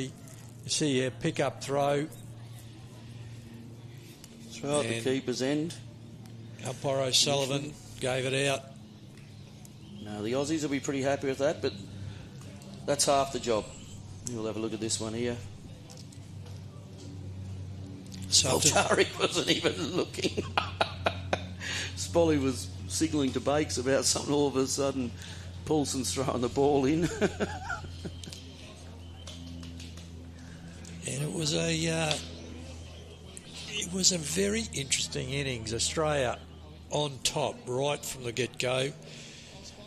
took 1 wicket in the first over, 1 for none, thanks to Andrew Doughton's bowling. A couple of really good innings in amongst all of that by Casale and Durai by the USA. But you'd have to think, Simon, they're probably at least 20 to 40 runs short of what they might have thought was possible halfway through it. Yeah, 92 of 20 overs. The Aussies aren't even chasing 5 and over there. So we'll see these wickets here. Yeah, let's take a look at the wickets. I think they'll be coming up shortly. Here we are. Yep, Paulson. That was the... Looking like height wasn't the issue because we're side on, so we know that height wasn't the issue. So the umpires are due to that, judge that in front. He got that one nicely, that flicked a backward square, but unfortunately Mark Cleary's standing there. Yeah, it's just one. And here's this lovely piece of keeping, I think. Yep. Great, quick piece of keeping there. Yeah, no, good stuff.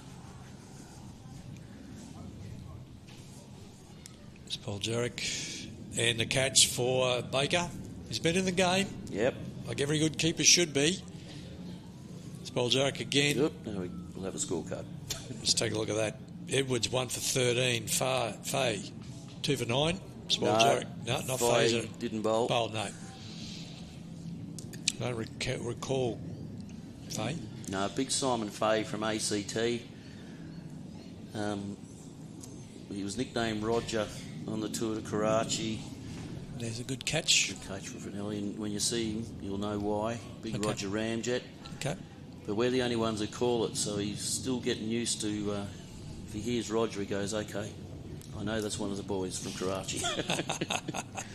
Well, there you go. There we have it. It's been a really lovely start. Great start to this tournament. It's the inaugural. It's the history-making T20 over 40s. We've got the USA. They won the toss. They chose to bat. 9 for 92. Australia will commence their run chase in just a moment. So Australia needing 94.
Shut up and sit down.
Chase is about to begin. It's a chase of 93. So 94 for the winning total. And I'm joined by Simon. Hello, Simon. How are you? Good to be back again. Yeah. We've got Marty Radshoulders and Simon Fahey opening the batting.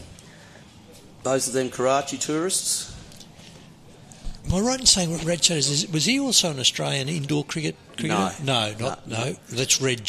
That's the from Toombul. Reg Slater. There's another one. I have no idea. No, okay. Yeah. Anyway, he's played for Australia now in the over 40s. Marty and I played probably over 100 first grade games together down at Toombul within all formats. Is that right? So very much a stalwart of the side down there for many years, Marty. I said to Marty as I was walking out there, he's let himself go. Yeah, I know, he's struggling, isn't he? Yeah, the poor fella. He's we're being very sarcastic. He's super fit, super strong, and he'll be looking to really get off to a good start here for Australia, obviously, but just build a little bit of momentum into this tournament, make sure that he's seeing them well. And the bowler's going to come in from the southern end of the Ian Healy Oval. Yep. So Marty and Simon Fahey both hit big. Marty will play some shots you won't be used to seeing. Good start. Good start by the bowler. One of those being a defensive shot from Marty. I'm not used to seeing them. Now, who's the bowler, Simon? Can we pick up his number so I can give him a shout out? Looks like it might be Durai, who batted beautifully. Oh, is it Durai? No. I'll still get that number. Still got that up. Durai, he got 20 off 9 when he batted Durai, but we'll pick up the opening bowler. It's a wide. Got away from him. If the USA can bowl and field like they did in the final of the one days, they're right in this game. They bowled really well. It was the first time anyone had been able to get clumps of wickets of Australians. So their strength's in their fielding bowling it, you'd say. Just can't quite pick up that number. Yeah, it's not come through on the score yet either.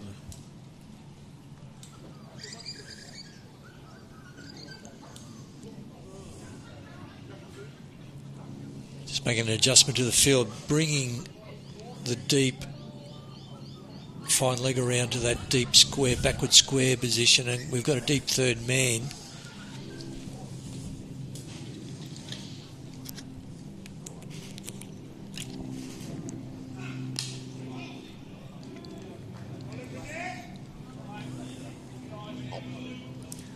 Marty obviously not playing in the one-day tournament, so this is his first hit for the World Series Cup. Right, so he'll probably keep himself fairly limited, risk-free to start off with, just so they can get the feel of the bat on the ball, pick up the pace of the wicket. And we'll just see what this wicket is doing now that we get the chance to see Australia bat.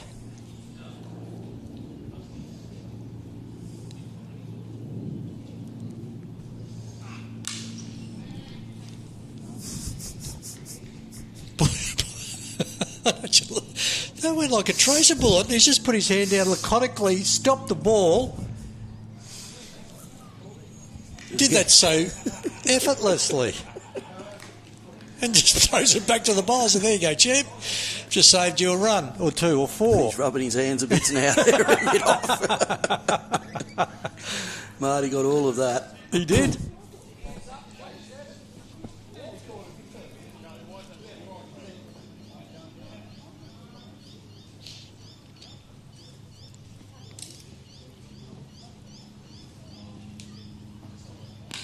Chart, square cut, between gully and point, down for 4. Too much width? Yes, very much so, and anything loose, Rad Shettles will go after, and he just played that beautifully and took one step and thought, oh, well, don't have to run. It's a great shot, square cut, isn't it? I love it. Yeah, I love watching it. And moving the gully a bit more to a backward point now. Last time Marty played against the USA, he got, I think, 60-odd in the third place playoff in Karachi.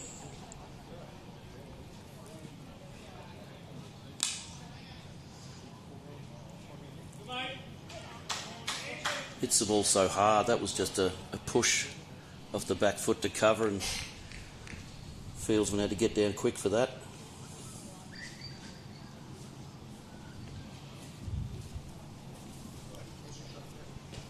Did you win any premierships together? No, unfortunately. No? We got to the semi-finals of the A grade, first grade competition in 03-04, but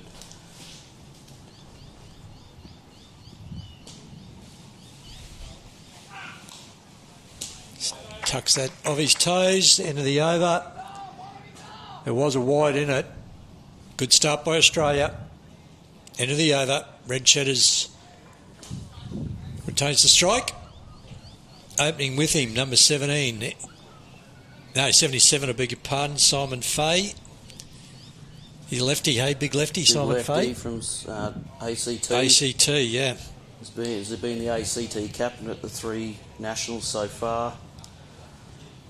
Very good striker of the ball, big long levers so he can hit the ball hard in front of the wicket. Just run through this Australian side. Red Cheddars, Baker, Speljarek, Downton, Edwards, Pinelli is the captain. Crook, Paulson, Cleary, Fay and Matthews has come in today for Geraghty, who had a freak accident, knocked himself out in the game on Wednesday. He's here today, but he's here today. He's okay. Yep. The boys love having him around the team.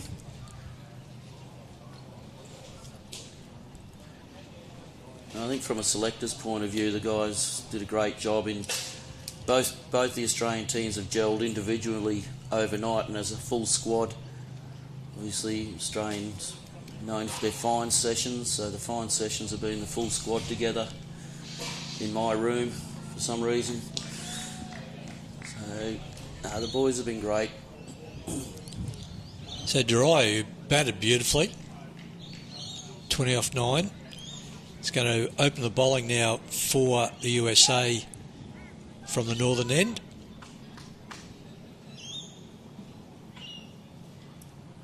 I don't know what's going on with the score system at the moment, but it's not up live. No, I think by my calculations it was about 7 off the first over. So no wicket for 7 Australia. Has Fay faced the ball yet? No. So it would have been... Red Cheddars got a single off the last. So the wide and the boundary, so 6 off. And a single. Wide, boundary, single, 6. Giving you 2 for the wide, I think. I was. Old days there. Old days, yeah.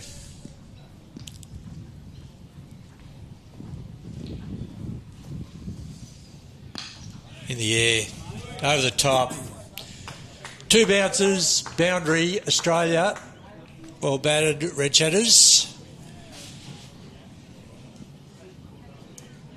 Red Shoulders. Red Shoulders. Thank you. Red Shoulders. Sorry, Marty. He's been caught a lot worse, don't worry.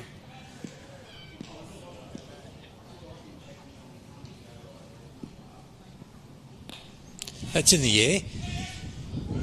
Didn't pick it up, the deep square leg, and moved slowly towards it, and that's gone down for 4.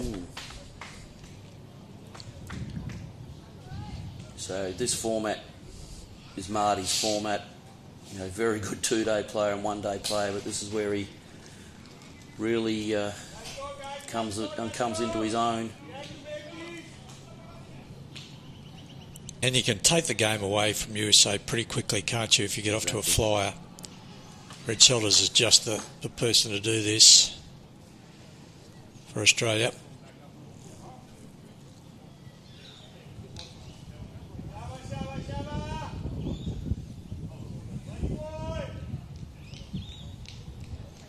And at the moment, Simon Fay is an observer, hasn't faced a ball.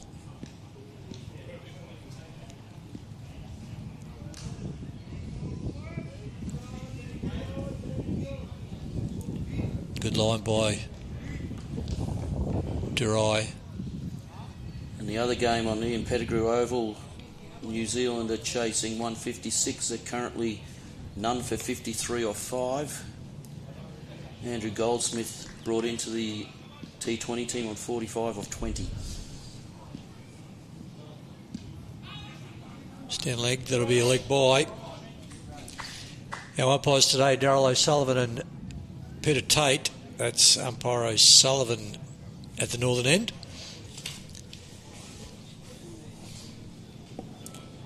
Over at Wynnum, Canada A chasing New Zealand A's 124. Canada A currently 1 for 29 of 5.4 overs. Australia A made 145 and USA A 4 for 41 of 7 overs. That brings Fay on to strike for the first time, batting for Australia in a T20 international.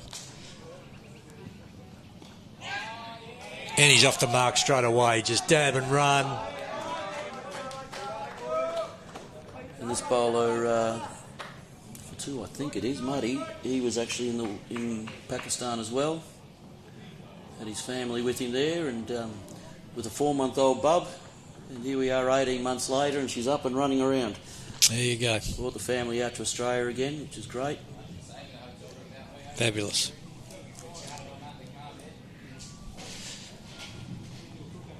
One of the features of the Australian innings was the rotation of bowlers, particularly from the southern end. I think Captain Pinelli swapped them around. For at least the first 5 or 6 overs, there was a new bowler bowling from the southern end. Red Shelters 13 off 11. Fay 1. Face 1 ball. And there's been 1 extra so far. Australia none for 16 off 2 overs.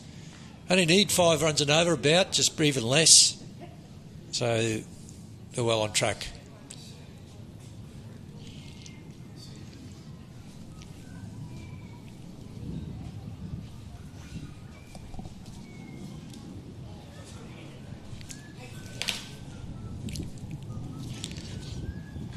So Fay take up the strike now from the northern end.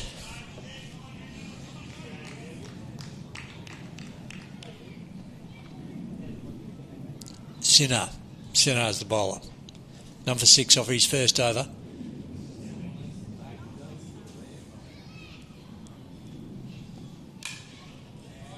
Quite get that.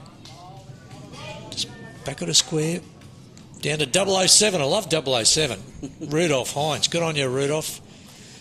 Yeah, he's a character, Rudy. He's a character, yeah. Every time I see, if he's not on a cricket field, he's got headphones on. Okay. I was saying to him the other day, he looked like something out of Star Wars. Very laid-back Barbadian. We didn't see him much off the field in Karachi. He spent a lot of time with the West Indies team. Okay. Having a few rums. Yep.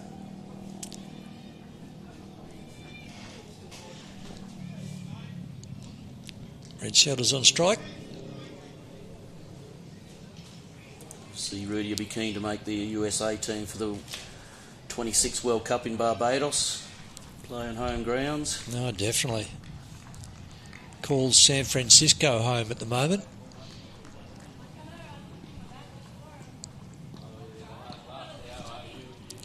Sinner. Yep. Speaks up. Get back. Early call of yes by Fay, but an even earlier call of no by Red Shelters. Yeah, they haven't been together for 18 months or so little teething problems.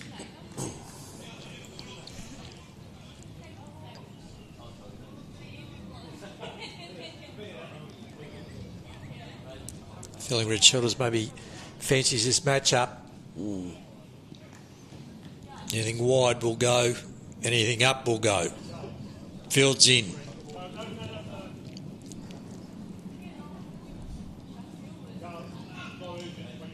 Well, Bolt. I was just sitting here thinking to myself, played so much cricket with Marty and now sitting in the commentary box, and it's the same mannerisms from 20 years ago. Nothing's changed. He knows his game very well. Looks like he keeps it simple. It's just nice and economic and... See ball, hit ball. See ball, hit ball. It's there to be hit it. Yeah, he's not too busy at the crease. Just, righto, what's next?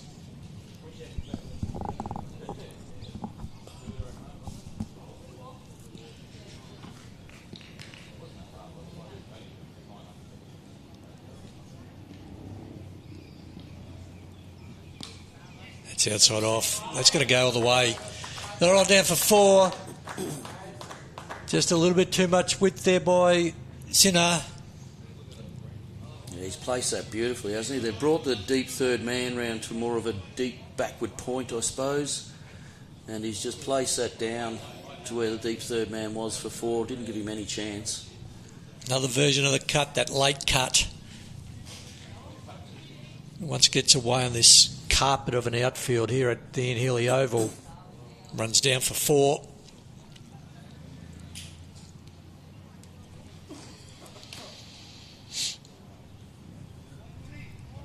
Red shoulders now, 17 off 14.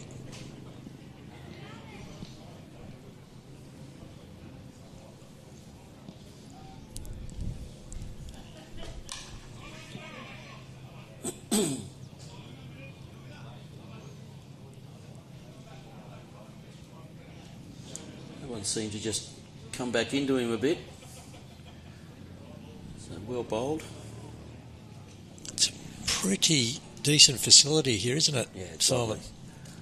I mean, when I first came back to Brisbane in 2000, Norths had only been up here a year or two, and we used to get changed in dongers over the way. I don't even think Darcy's little blue building was here at that stage. I can't recall. And I can tell you another thing, Simon, because I was here. I came across from Windsor. There was a tractor bogged at mid-wicket.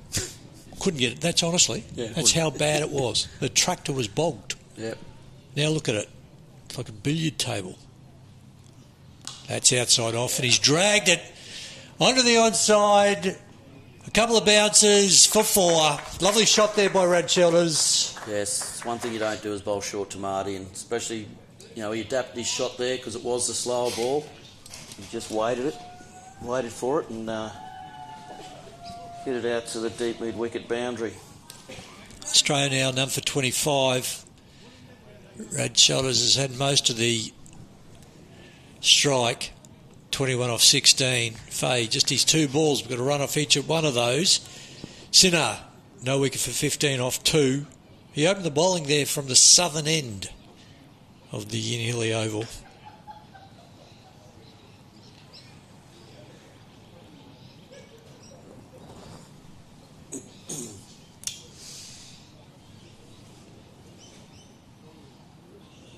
Yeah, just looking at that Australian batting lineup, you've got the likes of Stephen Poulsen to come, Andy Crook, Stephen Spoljaric. Bat deep, eh? They bat deep. Brings Fay under strike.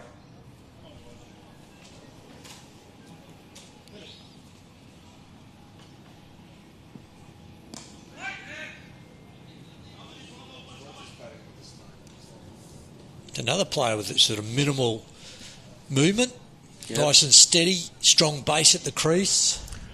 Yes, Simon's still playing first grade Premier cricket down in Canberra. Is that right? Yeah, for the Queanbeyan Club.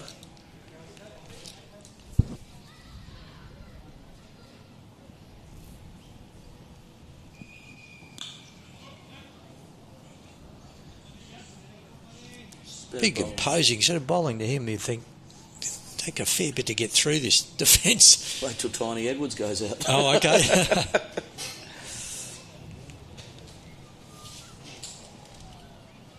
This is Durai again.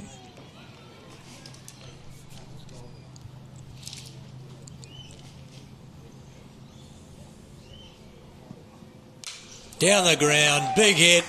Look over the top of your head, mate, because that's where it's going. That's 6. Good shot by Fay. Just stand and deliver, wasn't it? Very minimal bat swing on that too. He just sort of seemed to pick it up and off it went. look at this. Let's have a look at a replay. Yep. Right in the slot for a left-hander. Just step forward. Hit it over the top. That's a big hit.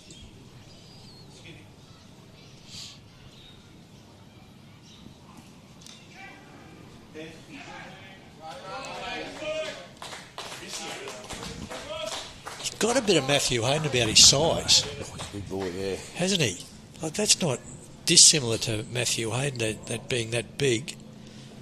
Another one of these massive giants we've got in the Australian setup. It's just a big cuddly bear. Although I have seen him fired up once on the cricket field. We had an injury in a collision in Karachi, and he was very unhappy when one of our bowlers got taken out by a batsman.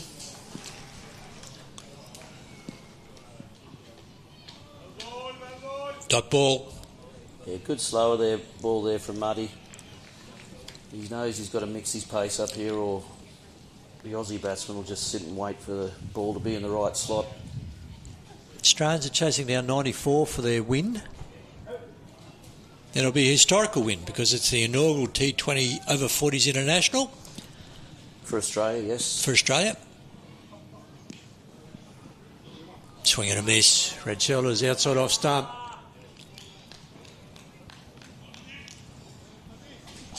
Well bowled by Durai. No wicket for 16.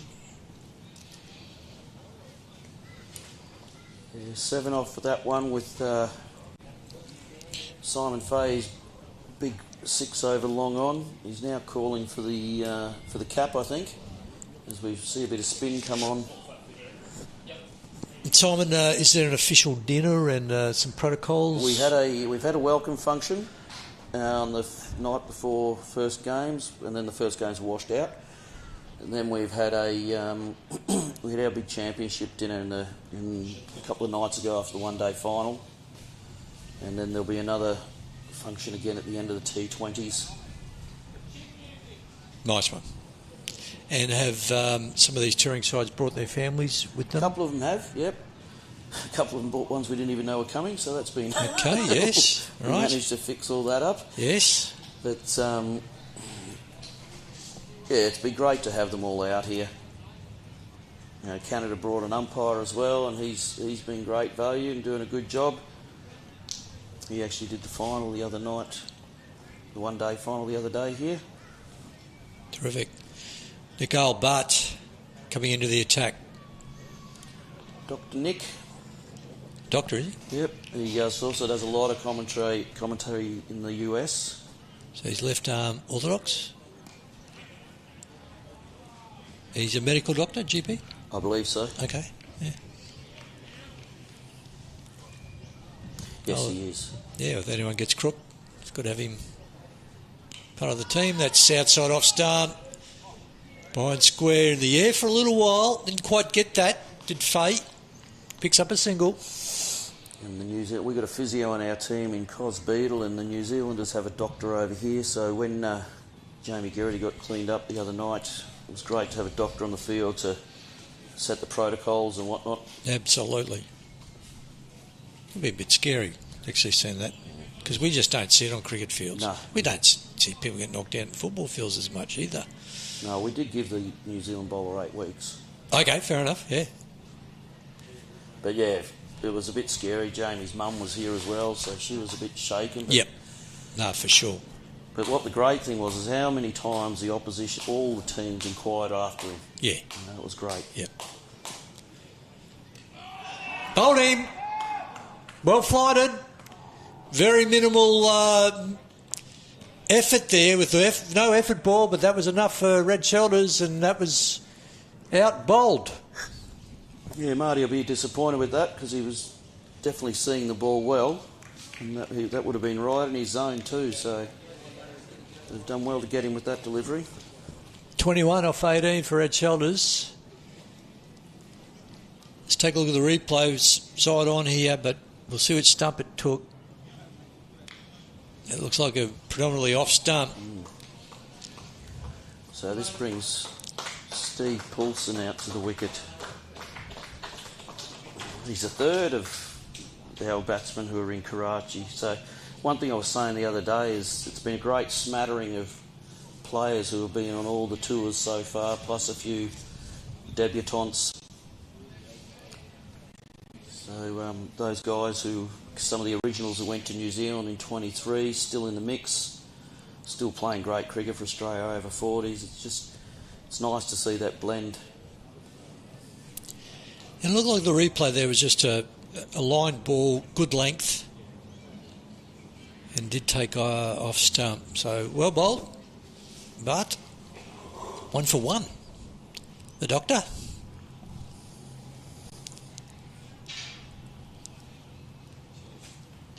Paulson, left hand. There's stalwart of Brisbane grade cricket. Plenty will tell you should have played more for Queensland. Thousands of runs for Western Suburbs East Club. I work with his dad Nev at Queensland Cricket. Great bloke, Nev. Catching up with him just earlier today. Yep, Nev doesn't miss a ball when any of the sons or grandsons are playing.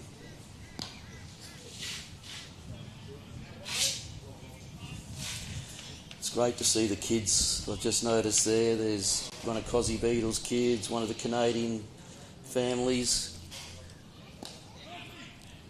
with one of their kids. It's just been great family atmosphere mixing amongst the kids from the international sides. And that's the end of the over, and Australia, after 5 overs, 1 for 34. At the same time, the USA hadn't lost a wicket, but they were only on 11 runs. They just had a bit of trouble getting momentum into their innings early. Some very good batting by Bart, batted quite well. Dry.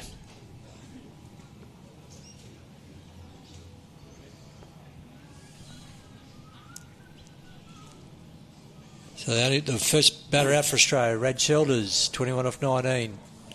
Fay, 10 off his 8. Paulson just to the wicket, left-hander. Another change of bowling.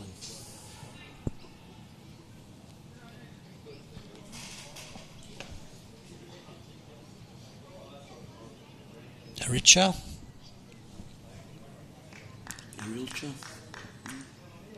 Richer, yep. It's from Ohio, Dayton, Ohio.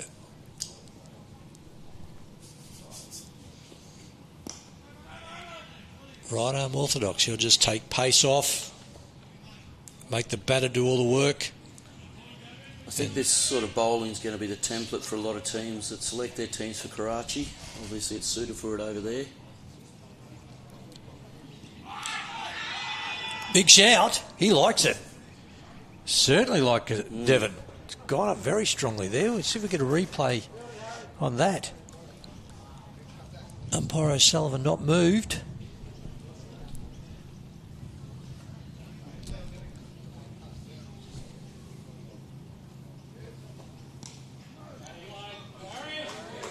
Experienced Paulson, pick up a single, rotate the strike. But that was a big shout. Let's have a look. One of the great things about Stevie Paulson is how he manipulates the field, not only in and out, but sideways.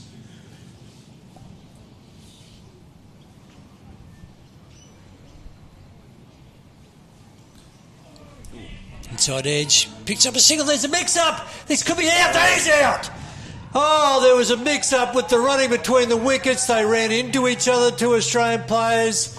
There was a simple single there until that mix-up, and that's the end of Steve Paulson. Oh, what a shame. Be very disappointed with that. Yes, just a bit of a collision mid-wicket, in the middle of the wicket there. The fellas... Didn't quite get it. He got a thick inside edge, but this is a good bit of work from Adnan, the keeper here. He's done sure really well to do that. Backhander onto the stump. You see the bail fall off. That was a really good piece of work. Yep. No, Adnan, again another one in Karachi. He loves his keeping. The throw was just sort of high, wide, and right, and the keeper took it and backhanded it onto the stumps, and that was bad luck for Paulson. Second wicket for Australia. You know, other than the collision, it was definitely the right call. There was a single there, and they just didn't see each other. Stevie Paulson called it through, and it was definitely on. But when you run into 6 foot whatever Simon Fahey, you're going to be slowed down a little bit. So that's Stephen Spoljaric. Had a good innings in the field for Australia. Took a couple of catches, bowled really smart bowling effort. And as most teams do, keep that left-handed, right-handed combination going. Spoljaric now. But again, the USA will have a bit of heart there. That's 2 wickets now.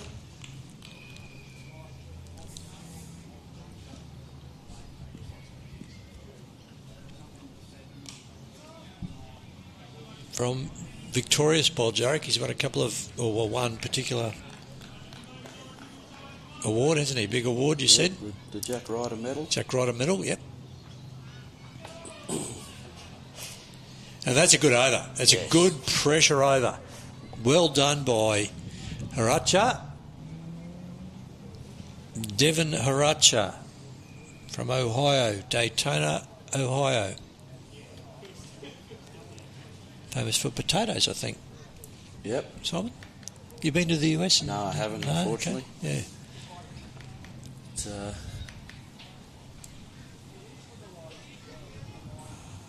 So Fate, he's 10 off 11.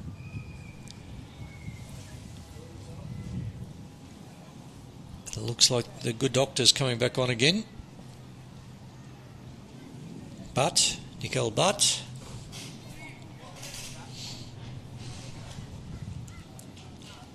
Just bowls these little sort of pace off, everything off, off spinners.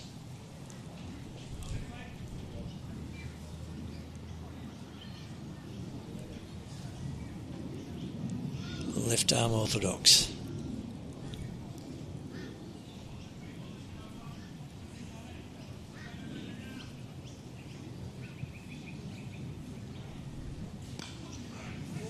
Punch through, cover, pick up a single. Yeah, that's well done by Fahey, just getting the quick single there.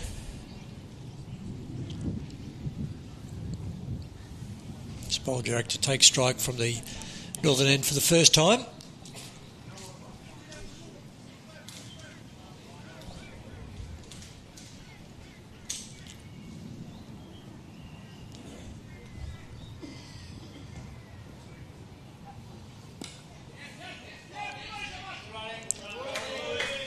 That is good running, just a little push there between cover and mid-off.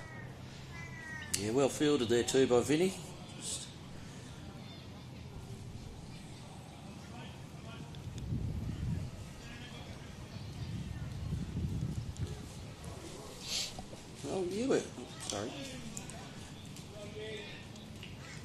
USAA are having a shake at the Australia A total, chasing 146 to win. They're currently 86 off 12.4 overs, but 6 wickets down. Oh, that's going to go close. Oh, Faye, he's out. That is very close. He's gone for an appeal there. And I think, my first instinct was you're out of your crease, and then he's had a shine. He's hit them again. Let's take a look. He's out of his crease there, and he's kind of just meandering, isn't he? Picks up and gets his foot back. Another good decision, O'Sullivan. But quick thinking, brother. You'd like that, Simon, as a keeper? Yep. I'll hear about that from Adnan later today. Right, yeah. He likes to give me an update. Righto, yep. That's the sort of friendships you build on these tours. I mean, Chris, the manager, just walked past in the USA. These guys were great to socialise with and play against over in Pakistan, and got friends there that big hugs when they got off the plane. Sure. And, so happy to see each other again. It's been brilliant. The collegiality of sport. Yep. Devin Haracha back into the attack. But isn't it? It is great. You make good friends and try and tell my kids the friends you make in sport possibly be the friends you have for life, and you just never know whether they're going to come back into your life. Yep. How important that is. Haracha into the attack again. Paul Jarek bowling well. Give you a prime example of that. Marty Radchells and Justin Poole used to butt heads on the cricket field for 10 years. We went down to Gosford. Square cut. Gets through. No, doesn't get through. Fielded there. We went down to Gosford for the 22 Nationals and we got to know each other, and then they ended up asking a room together in Karachi. There so, you go. 3 weeks with each other. Yep. Did I just see Spoljarek and Fahey collide in the wicket there a little bit? They did a bit. Oh. Now, is that ball watching a... I've never got to work out exactly... You do want to see where the ball is, but you've got to be aware where your mate is as well, don't you? Yeah. And in fairness, it's a big lump of yellow. You should be able to see. You should see it coming. Exactly. A big shot coming soon. I've just got a feeling here. There it is. Down the ground. Well fielded. Came across, picked up. That's our 007. Rudy Hines. Well run by Spoljarek. There was always 2 there if it wasn't going to go for 4, and he made sure of it. Throwing himself to his left, Rudy. Running between wickets is just key in this game. Bowled him! Clean bowled him. Went for the second big shot. That's taken out off stump. Well bowled. Yeah, 3 for 40 now, Australia. So it might be a little bit of a hang on a tick. USA have already caused one major upset in this tournament, beating New Zealand the other day in the one-dayer. Got home by 1 wicket. Look, he's bowling his front foot lands well behind the popping crease. So he's bowling from probably varying the distance that he's letting the ball go from. Johnny Bell used to bowl one every now and then from behind the keeper. You never see it coming Johnny over. Bell? Yeah, when he had a bowl. He was a keeper. I was going to say. in these sorts of games, when he'd have a bowl, Yep. He was an very inventive guy, Johnny Bell. A great fella, great supporter. He was on one of the 60s tours to the UK, probably 12, 13 years ago. Played for Queensland, coached Queensland. Yes. New batter, Andrew Crook. Crook from Victoria. Was he the coach when Peter Clifford cost us the Shield down in Sydney? I reckon he was. Yep. I think he might have been. Cliffo was down here the other day on the commentary. Good. Yep, we've also had Peter Parker coming around. Good. Saw Porky the other day, actually. We had a commemoration down here for our great player, Graham White, who recently passed away. And he's looking good, Porky. He is, he's lost some weight. Yep. He's just a great gentleman. I had the pleasure of interviewing him here, well, commentating with him, but it was more an interview for an hour and a half in the Toot Byron Cup. And the feedback we got about his, how he told the stories and what was great. They asked me to get off the mic, but that's not unusual. Crook on strike. US bowling well. Good line, good length. I noticed the other night the other afternoon in the final of the one-dayers, at the end of the innings, Baker and Crook were batting together, and the bowler was doing those long balls from behind the behind the stumps. Yep. And it really disturbs a batsman's. Yep. You see this thing floating up, you think, oh yeah, and all of a sudden it's not quite there. Yeah, you just think of all the different variations that have come into the game, and I do think at the beginning of the T20 they thought, well, that's the end of the slow bowler, they'll just get absolute. But it's brought the slow bowler so much into this game. Yeah, it was. I must admit, I was a little bit disappointed with how when that inaugural T20 international was played between Australia and New Zealand. I was a little bit disappointed. They talked about it as a bit of a joke. They had their nicknames on their shirts and whatnot. It was an international for your country, And then they've worked it out that it's a serious part of the game now. Definitely. I played a bit of T20s in England, and then in Ireland we used to play, 15-8s. 50? Oh, that sounds Irish. 15 8-ball overs. 15 8-ball overs, right, eh? Yep. It actually worked because there's less change. Obviously, usually twilight games, so got through. It was actually a good innovation from the Irish. I'm old enough to actually have played 8-ball overs when I was in primary school. It seemed to go on for a long time. Yeah. I remember when I was first started playing cricket as a 9 or 10-year-old, and one of the umpires had an old 8-ball counter. Really? Yeah. So hang on, what are we playing? 6 or 8 balls? A bit of work by Adnan again down the leg side. Not wrong. How good is that? It's called wide, but beautifully taken.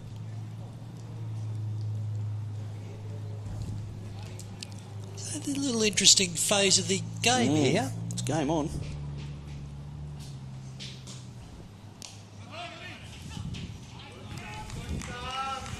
Bowling well.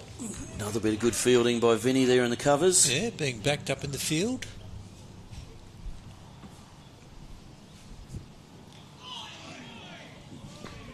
And there's the new old saying goes, you just don't know how this wicket's going to play until you see both teams bat. And at the moment, see, Australia's making a little bit of heavy weather of this. And you can just feel the energy starting to lift now in the USA team. Yeah. Hey, boys, we're in this. Look, Yep. clapping hands and yelling out, and yeah, it's very interesting.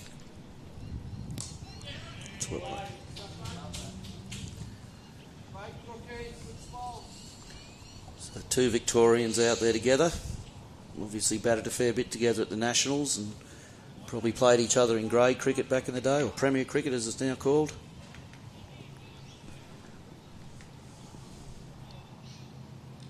Oh, that's a drop catch. You could hear the snick from here.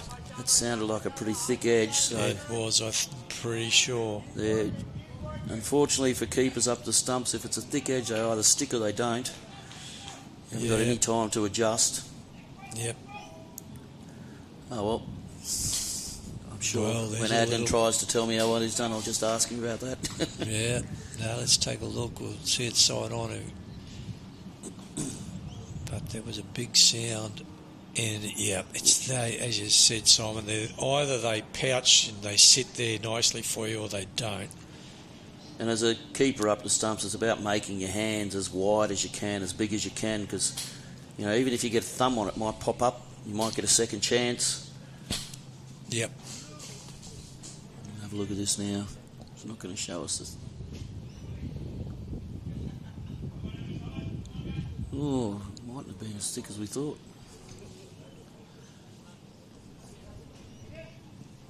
And that would have been very interesting at 4 for 43, chasing 94 for a win. Bit of, what's the word I'm looking for? Not urgency, but more a bit of, hang on, we've got a challenge here from the Aussies.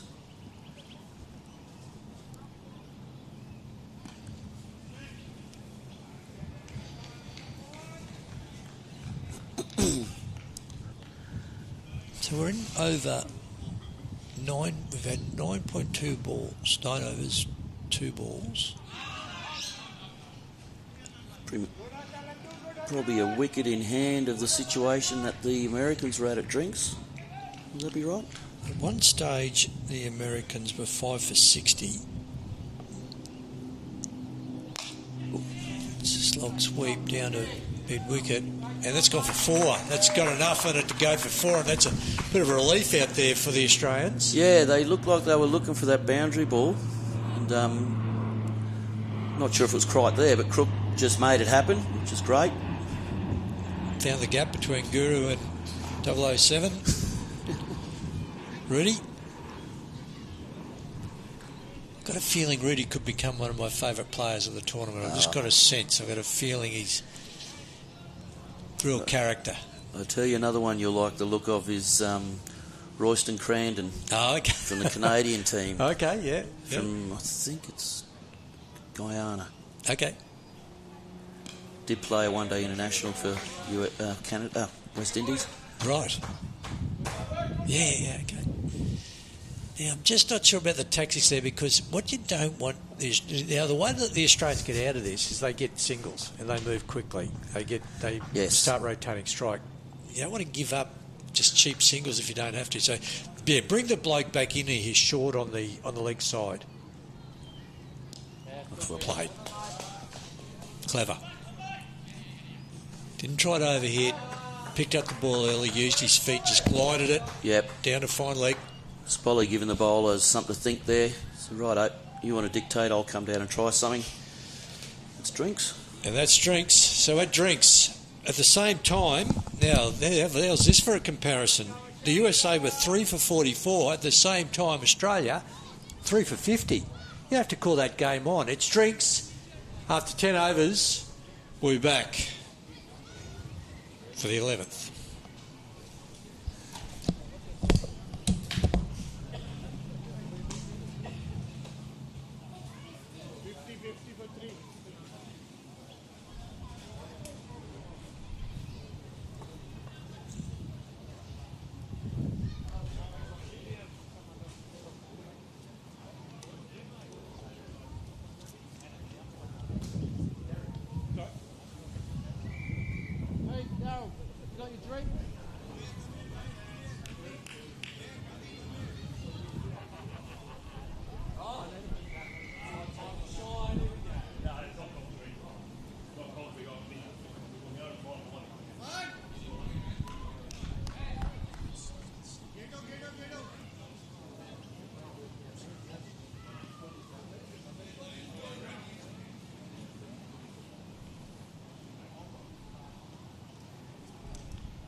We've got international T20 cricket. It's over 40s. The Masters. This is the inaugural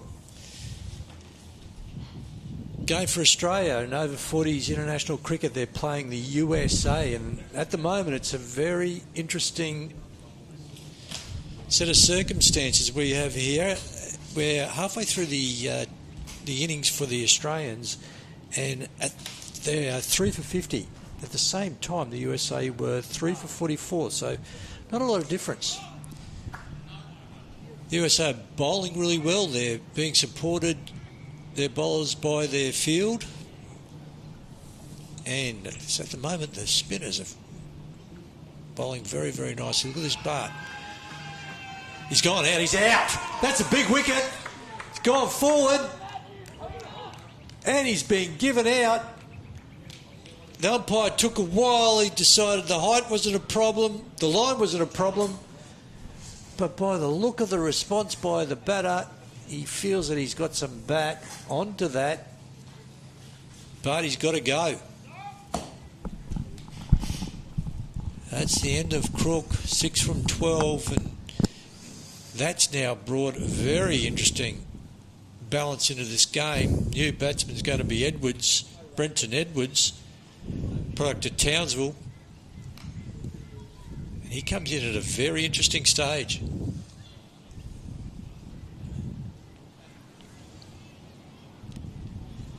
And that'll make it just, I think that's, let's have a look. No, it could be, to be honest, didn't look, from that, I'll be honest, it didn't look like the bat was close to it. He puts his bat up there, but sometimes when you take the corner of your pad or even your knee, and I feel like it might have got a bit of ball on the bat. But so far the umpiring, that was umpire Peter Tate who gave the decision out there at the northern end. But now have the figures of 2 for 7 of 3.2. Left-hander Edwards comes to the crease. And Simon, the Australians, are under a bit of pressure. They're under a lot of pressure now. Debutant at the crease.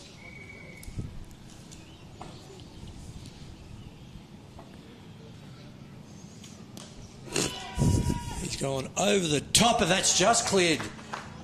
Long on. Obviously showing his nerves. Yeah. Actually, you know, they're all debutants, I suppose, in this game, but this is his first game in any format for Australia at Brenton Edwards, and good shot there, as we said, just over the fence, over the boundary.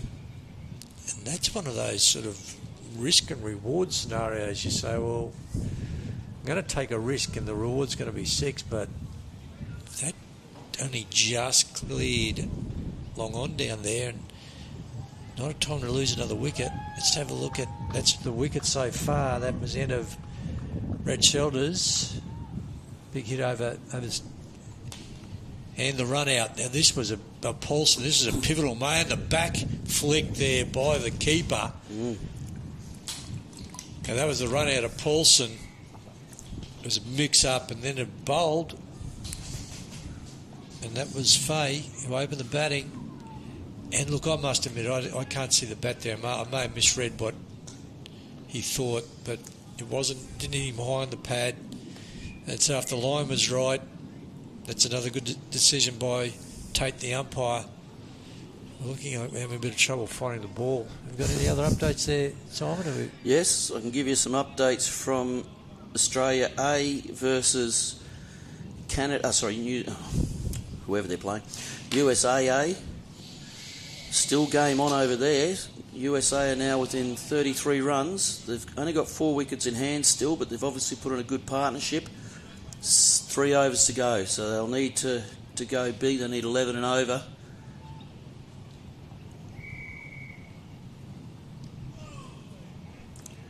And New Zealand A versus Canada A, definitely game on over there. Canada A behind by 24 runs with 5 overs to go. Wow.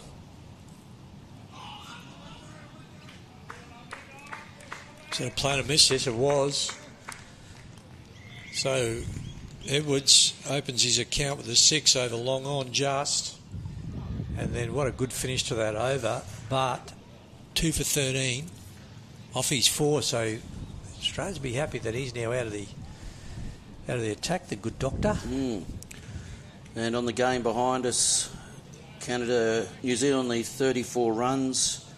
And they've got 6.5 overs or 6 overs to go, so they're doing a good job there. I'm going to have to run out of the box for a few minutes. I've got calls I need to make, unfortunately, so I'll be back soon. No problem. Thank you, Simon. So this game at a really interesting stage. It's Boljarek. He's on strike for Australia. That's at the southern end. Number 27 looks like coming into the attack for the USA. And that would be the vice-captain, Vinny Parajaram. I hope I've pronounced that properly for you, Vinny, and family. As someone said, very proud to be named vice captain of this team.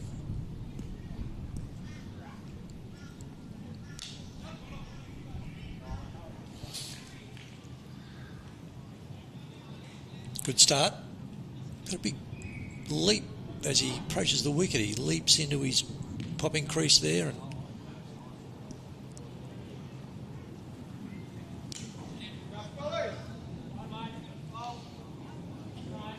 so there's a lot of room here on the leg side for the right-hander.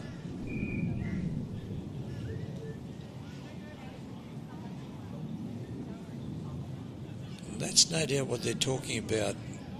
Picking up singles, keeping the strike going, rotating it as much as you can, left-hand, right-handed combination. Brings the big striking Edwards onto strike.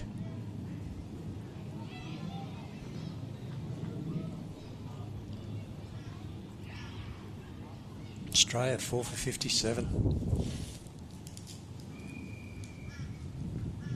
Down the ground, there's a big hit. That's clearing everything. Great shot. Brenton Edwards, first time playing for Australia. And boy, that was a good shot. Cleanly hit. Let's take a look at it. It's a step hit, isn't it? Step down, right into the wheelhouse for a left-hander. And that's gone over that slogger's corner for Australia, and that's going to require a ball recovery.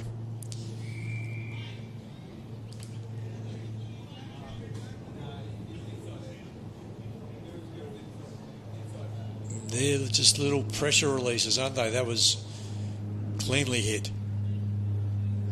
Down the ground again. Rudy will pick that up and throw it back in. Just a single.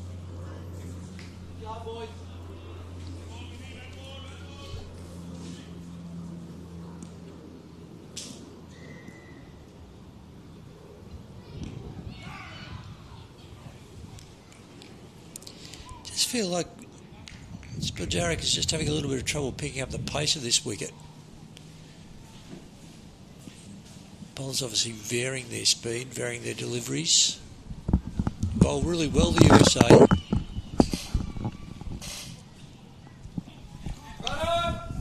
Yep, that's gone down for, that could be leg buys or buys. It's going to be leg buys. The call, and that's 4. No, wides. Hit nothing. Called wides there by umpire Darryl O'Sullivan. And that's extras. Very important.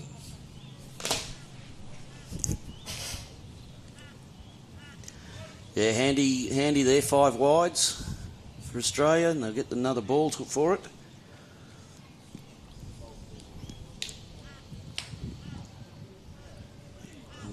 Gone again. The wides again, I would say. Clear the keeper, and that's another 4 wides, and that's really important for Australia. We're getting some commentary advice here from Australian wicketkeeper Stephen Baker. The rumours got out that I thought he had a no ball there in front of the stumps, but we looked at it a couple of times. It was all good. Great Norths, man. Like all good Norths play. Northern Suburbs won the Premier Cricket up here again this year. Stephen Baker played for Norths, now playing for Australia.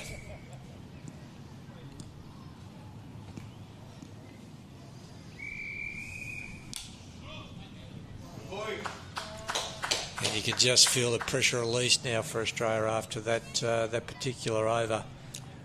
Yeah, a couple of 6s from Edwards, and then 10 runs in wides in the last over, or a 6 from Edwards in the last over with 10 runs from wides, and a 60 over before from Edwards has really taken the pressure off and changed the shape of the game.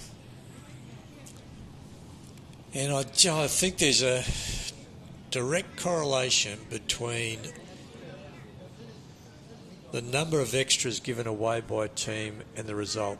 So many times I see it, the team that wins is usually the team that gives away the fewest number of extras in these games when they're so tight. Australia now 4 for 75 after 12. Yeah, well, that's what Stephen Baker was signalling to us through the window there. It was like, keeper's got to go back to that particular bowler if he's spraying him down leg. Yeah, would you stay up, he said, didn't you? Yeah, These are all decisions you make. So we've got a left-arm orthodox coming into the attack, but beautifully.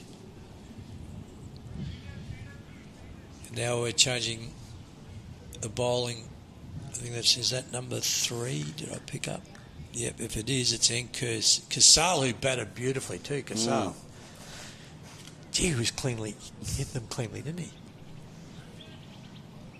Definitely at home in this format.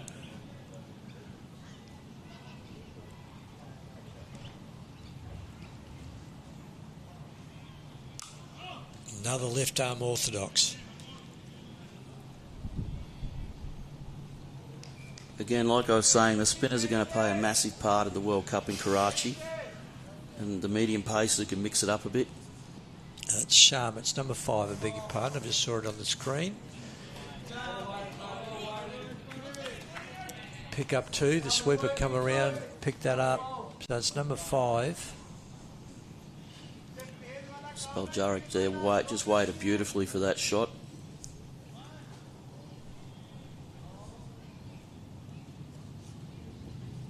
This is the captain, AJ Sharma. Oh, well.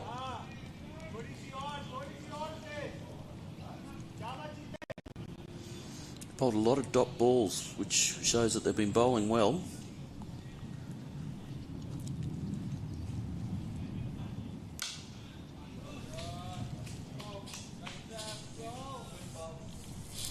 Now, if I'm these two players, I don't want to let anyone else out to bat now. I want to see this through. 100%. Nothing like winning the hitting runs in any game, let alone when you're playing They need for Australia. 15 to get. Yeah, the total's 16. 16, yeah. 94 is the target. Nearly 8.2 overs to go, so plenty of time.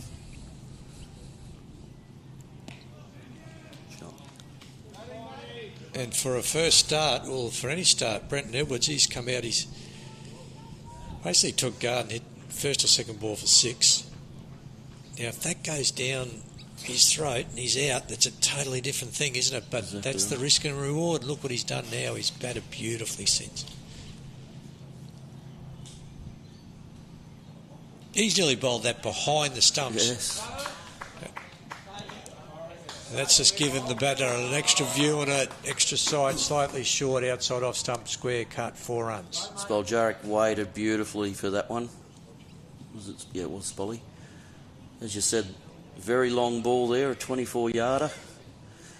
And just waited for it and played it beautifully, watched it all the way on. And at that pace, if you're going to give the batter 24 yards to see it, then you need to be line length almost impeccable. Otherwise, you get the treatment, which is what happened there. Sharma, number 8 off his first over. You'll be happy. Rudy Hines coming on to bowl. There he is, my man. So Rudy actually came on to bowl in the one-day final the other day and took a couple of quick, crucial wickets and really put a halt to the Australian innings. And I think they probably kept him on for a little bit too long. Okay. But in 4 overs, or he's only going to bowl a maximum of 4 here, they might not have that problem. So you're saying, I reckon he's get that impact, get in, impact and get out.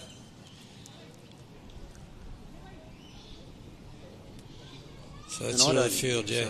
I don't remember him bowling in Karachi at all. Okay. From what I saw the other night, they probably missed a trick over there. Yeah, okay. Seam up, is it, pretty much? Yep. Yep. You mix it up a little bit. Edwards on strike. Yep.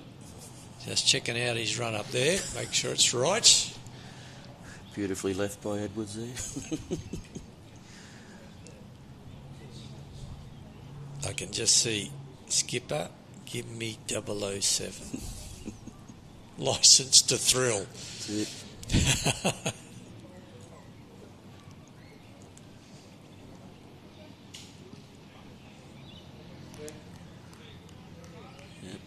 There's no... obviously the net run rate will come into it, but there's nothing to do stupid here. If they knock these over in singles or whatever, it doesn't matter. But obviously net run rate will come into it, as it did in the one-day format.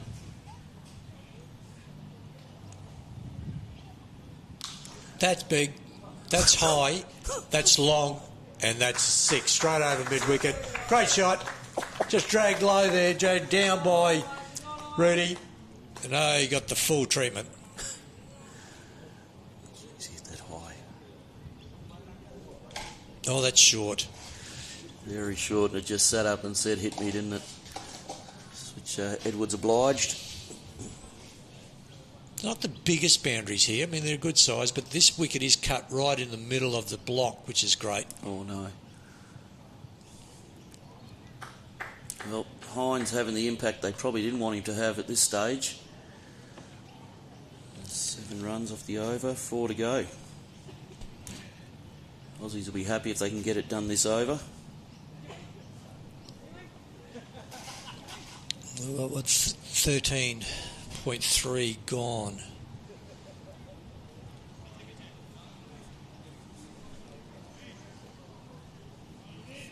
Putting a man at deep backward square now on the fence.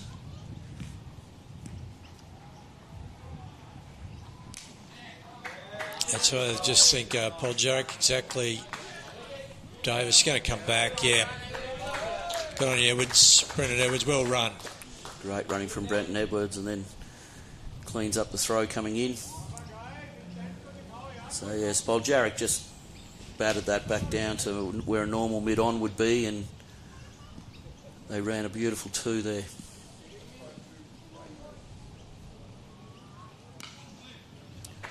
And if they run it again, that could be the game. Scores are even, scores are level. So his first game for Australia, will it be the big Brendan Edwards from northern Queensland to hit the winning runs? He's just got that physique. He looks like he could share 300 a day with the Clippers. Big barrel chest on him.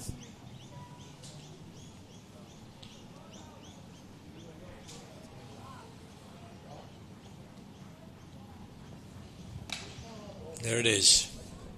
Single. He's going to turn it around for 2, and that's the end of the game. That's a win for Australia. Well batted, Brendan Edwards and Paul Jarek to be unbeaten in that run chase. They were only chasing 93, but there were some moments there for Australia where we weren't too sure what was happening, but a good win in the end. I'm sure the boys will take the win, and Brenton Edwards' first game for Australia, got 1, maybe 2 wickets, bowled really well, took a good catch, and he's ended up 22 not out of 11. Really took the momentum away from the USA, because it was an interesting stage there. 4 for 50 at drinks, and now they've gone and scored the 44 remaining runs needed in 11 in 4 overs. Yeah, so after the 10-minute over mark, they were 3 for 50, and then in the next 3 or 4 overs, they put on an extra 44 runs. So they really hit the accelerator. That happened when Brenton Edwards came to the crease. He hit the first, I think it was second ball for 6, and then momentum shifted. But the USA were in it there for quite a while, and they'll be pretty happy with their bowling and fielding effort, but no doubt they're at least 40 or so more runs, maybe more runs, Simon, short, weren't they? Yeah, unfortunately for US, and that's been their problem this week. They've bowled and fielded very well, but just haven't been able to get the runs on the board. Here's the dismissals, and that's as Paulson's run out the back end by the keeper down to the stumps. There was a mix-up between the 2 Australians, and that was a run out. That was the end of Paulson. And that's bowled. That was Simon Fay who opened the batting. And more I look at that LB, it's not obviously straight down the wicket, but Peter Tate really didn't have any hesitation in giving that one out. And so that's a win for Australia. 14 overs to get 4 for 94. They'll take that momentum now into the next game. Yes, they will. The Aussies. I think it's New Zealand next, so that'll be a good contest. I think the New Zealanders have just managed to. They'll be very close to getting the runs behind us here. Okay, so it should be 2 undefeated teams in the second game of the day. Yes, New Zealand only need 8 runs to win with 3 overs in hand, and they're only 5 down, so you think they'd get that done? Yeah, I think the Aussies will take stock. They'll review that particular game. They started brilliantly. The bowling was terrific, was supported by the fielding. A couple of drop catches, but you get those, don't you, in any particular innings. USA also will do the same. They'll take heart in the way that they bowled. Just need a lot more runs. Just an update over at Wynnum Manly. Australia defending 7 for 145. USA 8 for 131. So they gave it a good shake in their 20 overs, but unfortunately for themselves fell a dozen or so runs short there. And big upset on the cards. Canada, New Zealand A. Canada A trails by 4 runs with 9 balls to go. 4 wickets down. That's gone. So you would think that they'll get the bickies there. Edwards top scoring for Australia in this. Red Shelters 21, and the bowling, the batting for the USA. Cassell, very good, 32 off 21, hit the ball very cleanly, as did Durai, 20 off 9. And you look at that scorecard, and the big difference, Australia 2 extras, and I know one of those was a leg bye from memory, and extras for USA 13, of which 2 were 5 wides. Just those little errors can cost you big time in this format. It can be a bit of a toss of the coin sometimes. Anyone can win T20s on any day. So the USA will be a little disappointed with that, but they fought well, couldn't quite get where they wanted to, but they gave it a good crack. What time's the next game, Simon? 2 p.m. 2 p.m. Right, we've got a 2 p.m. start. Australia versus New Zealand. 2 undefeated teams.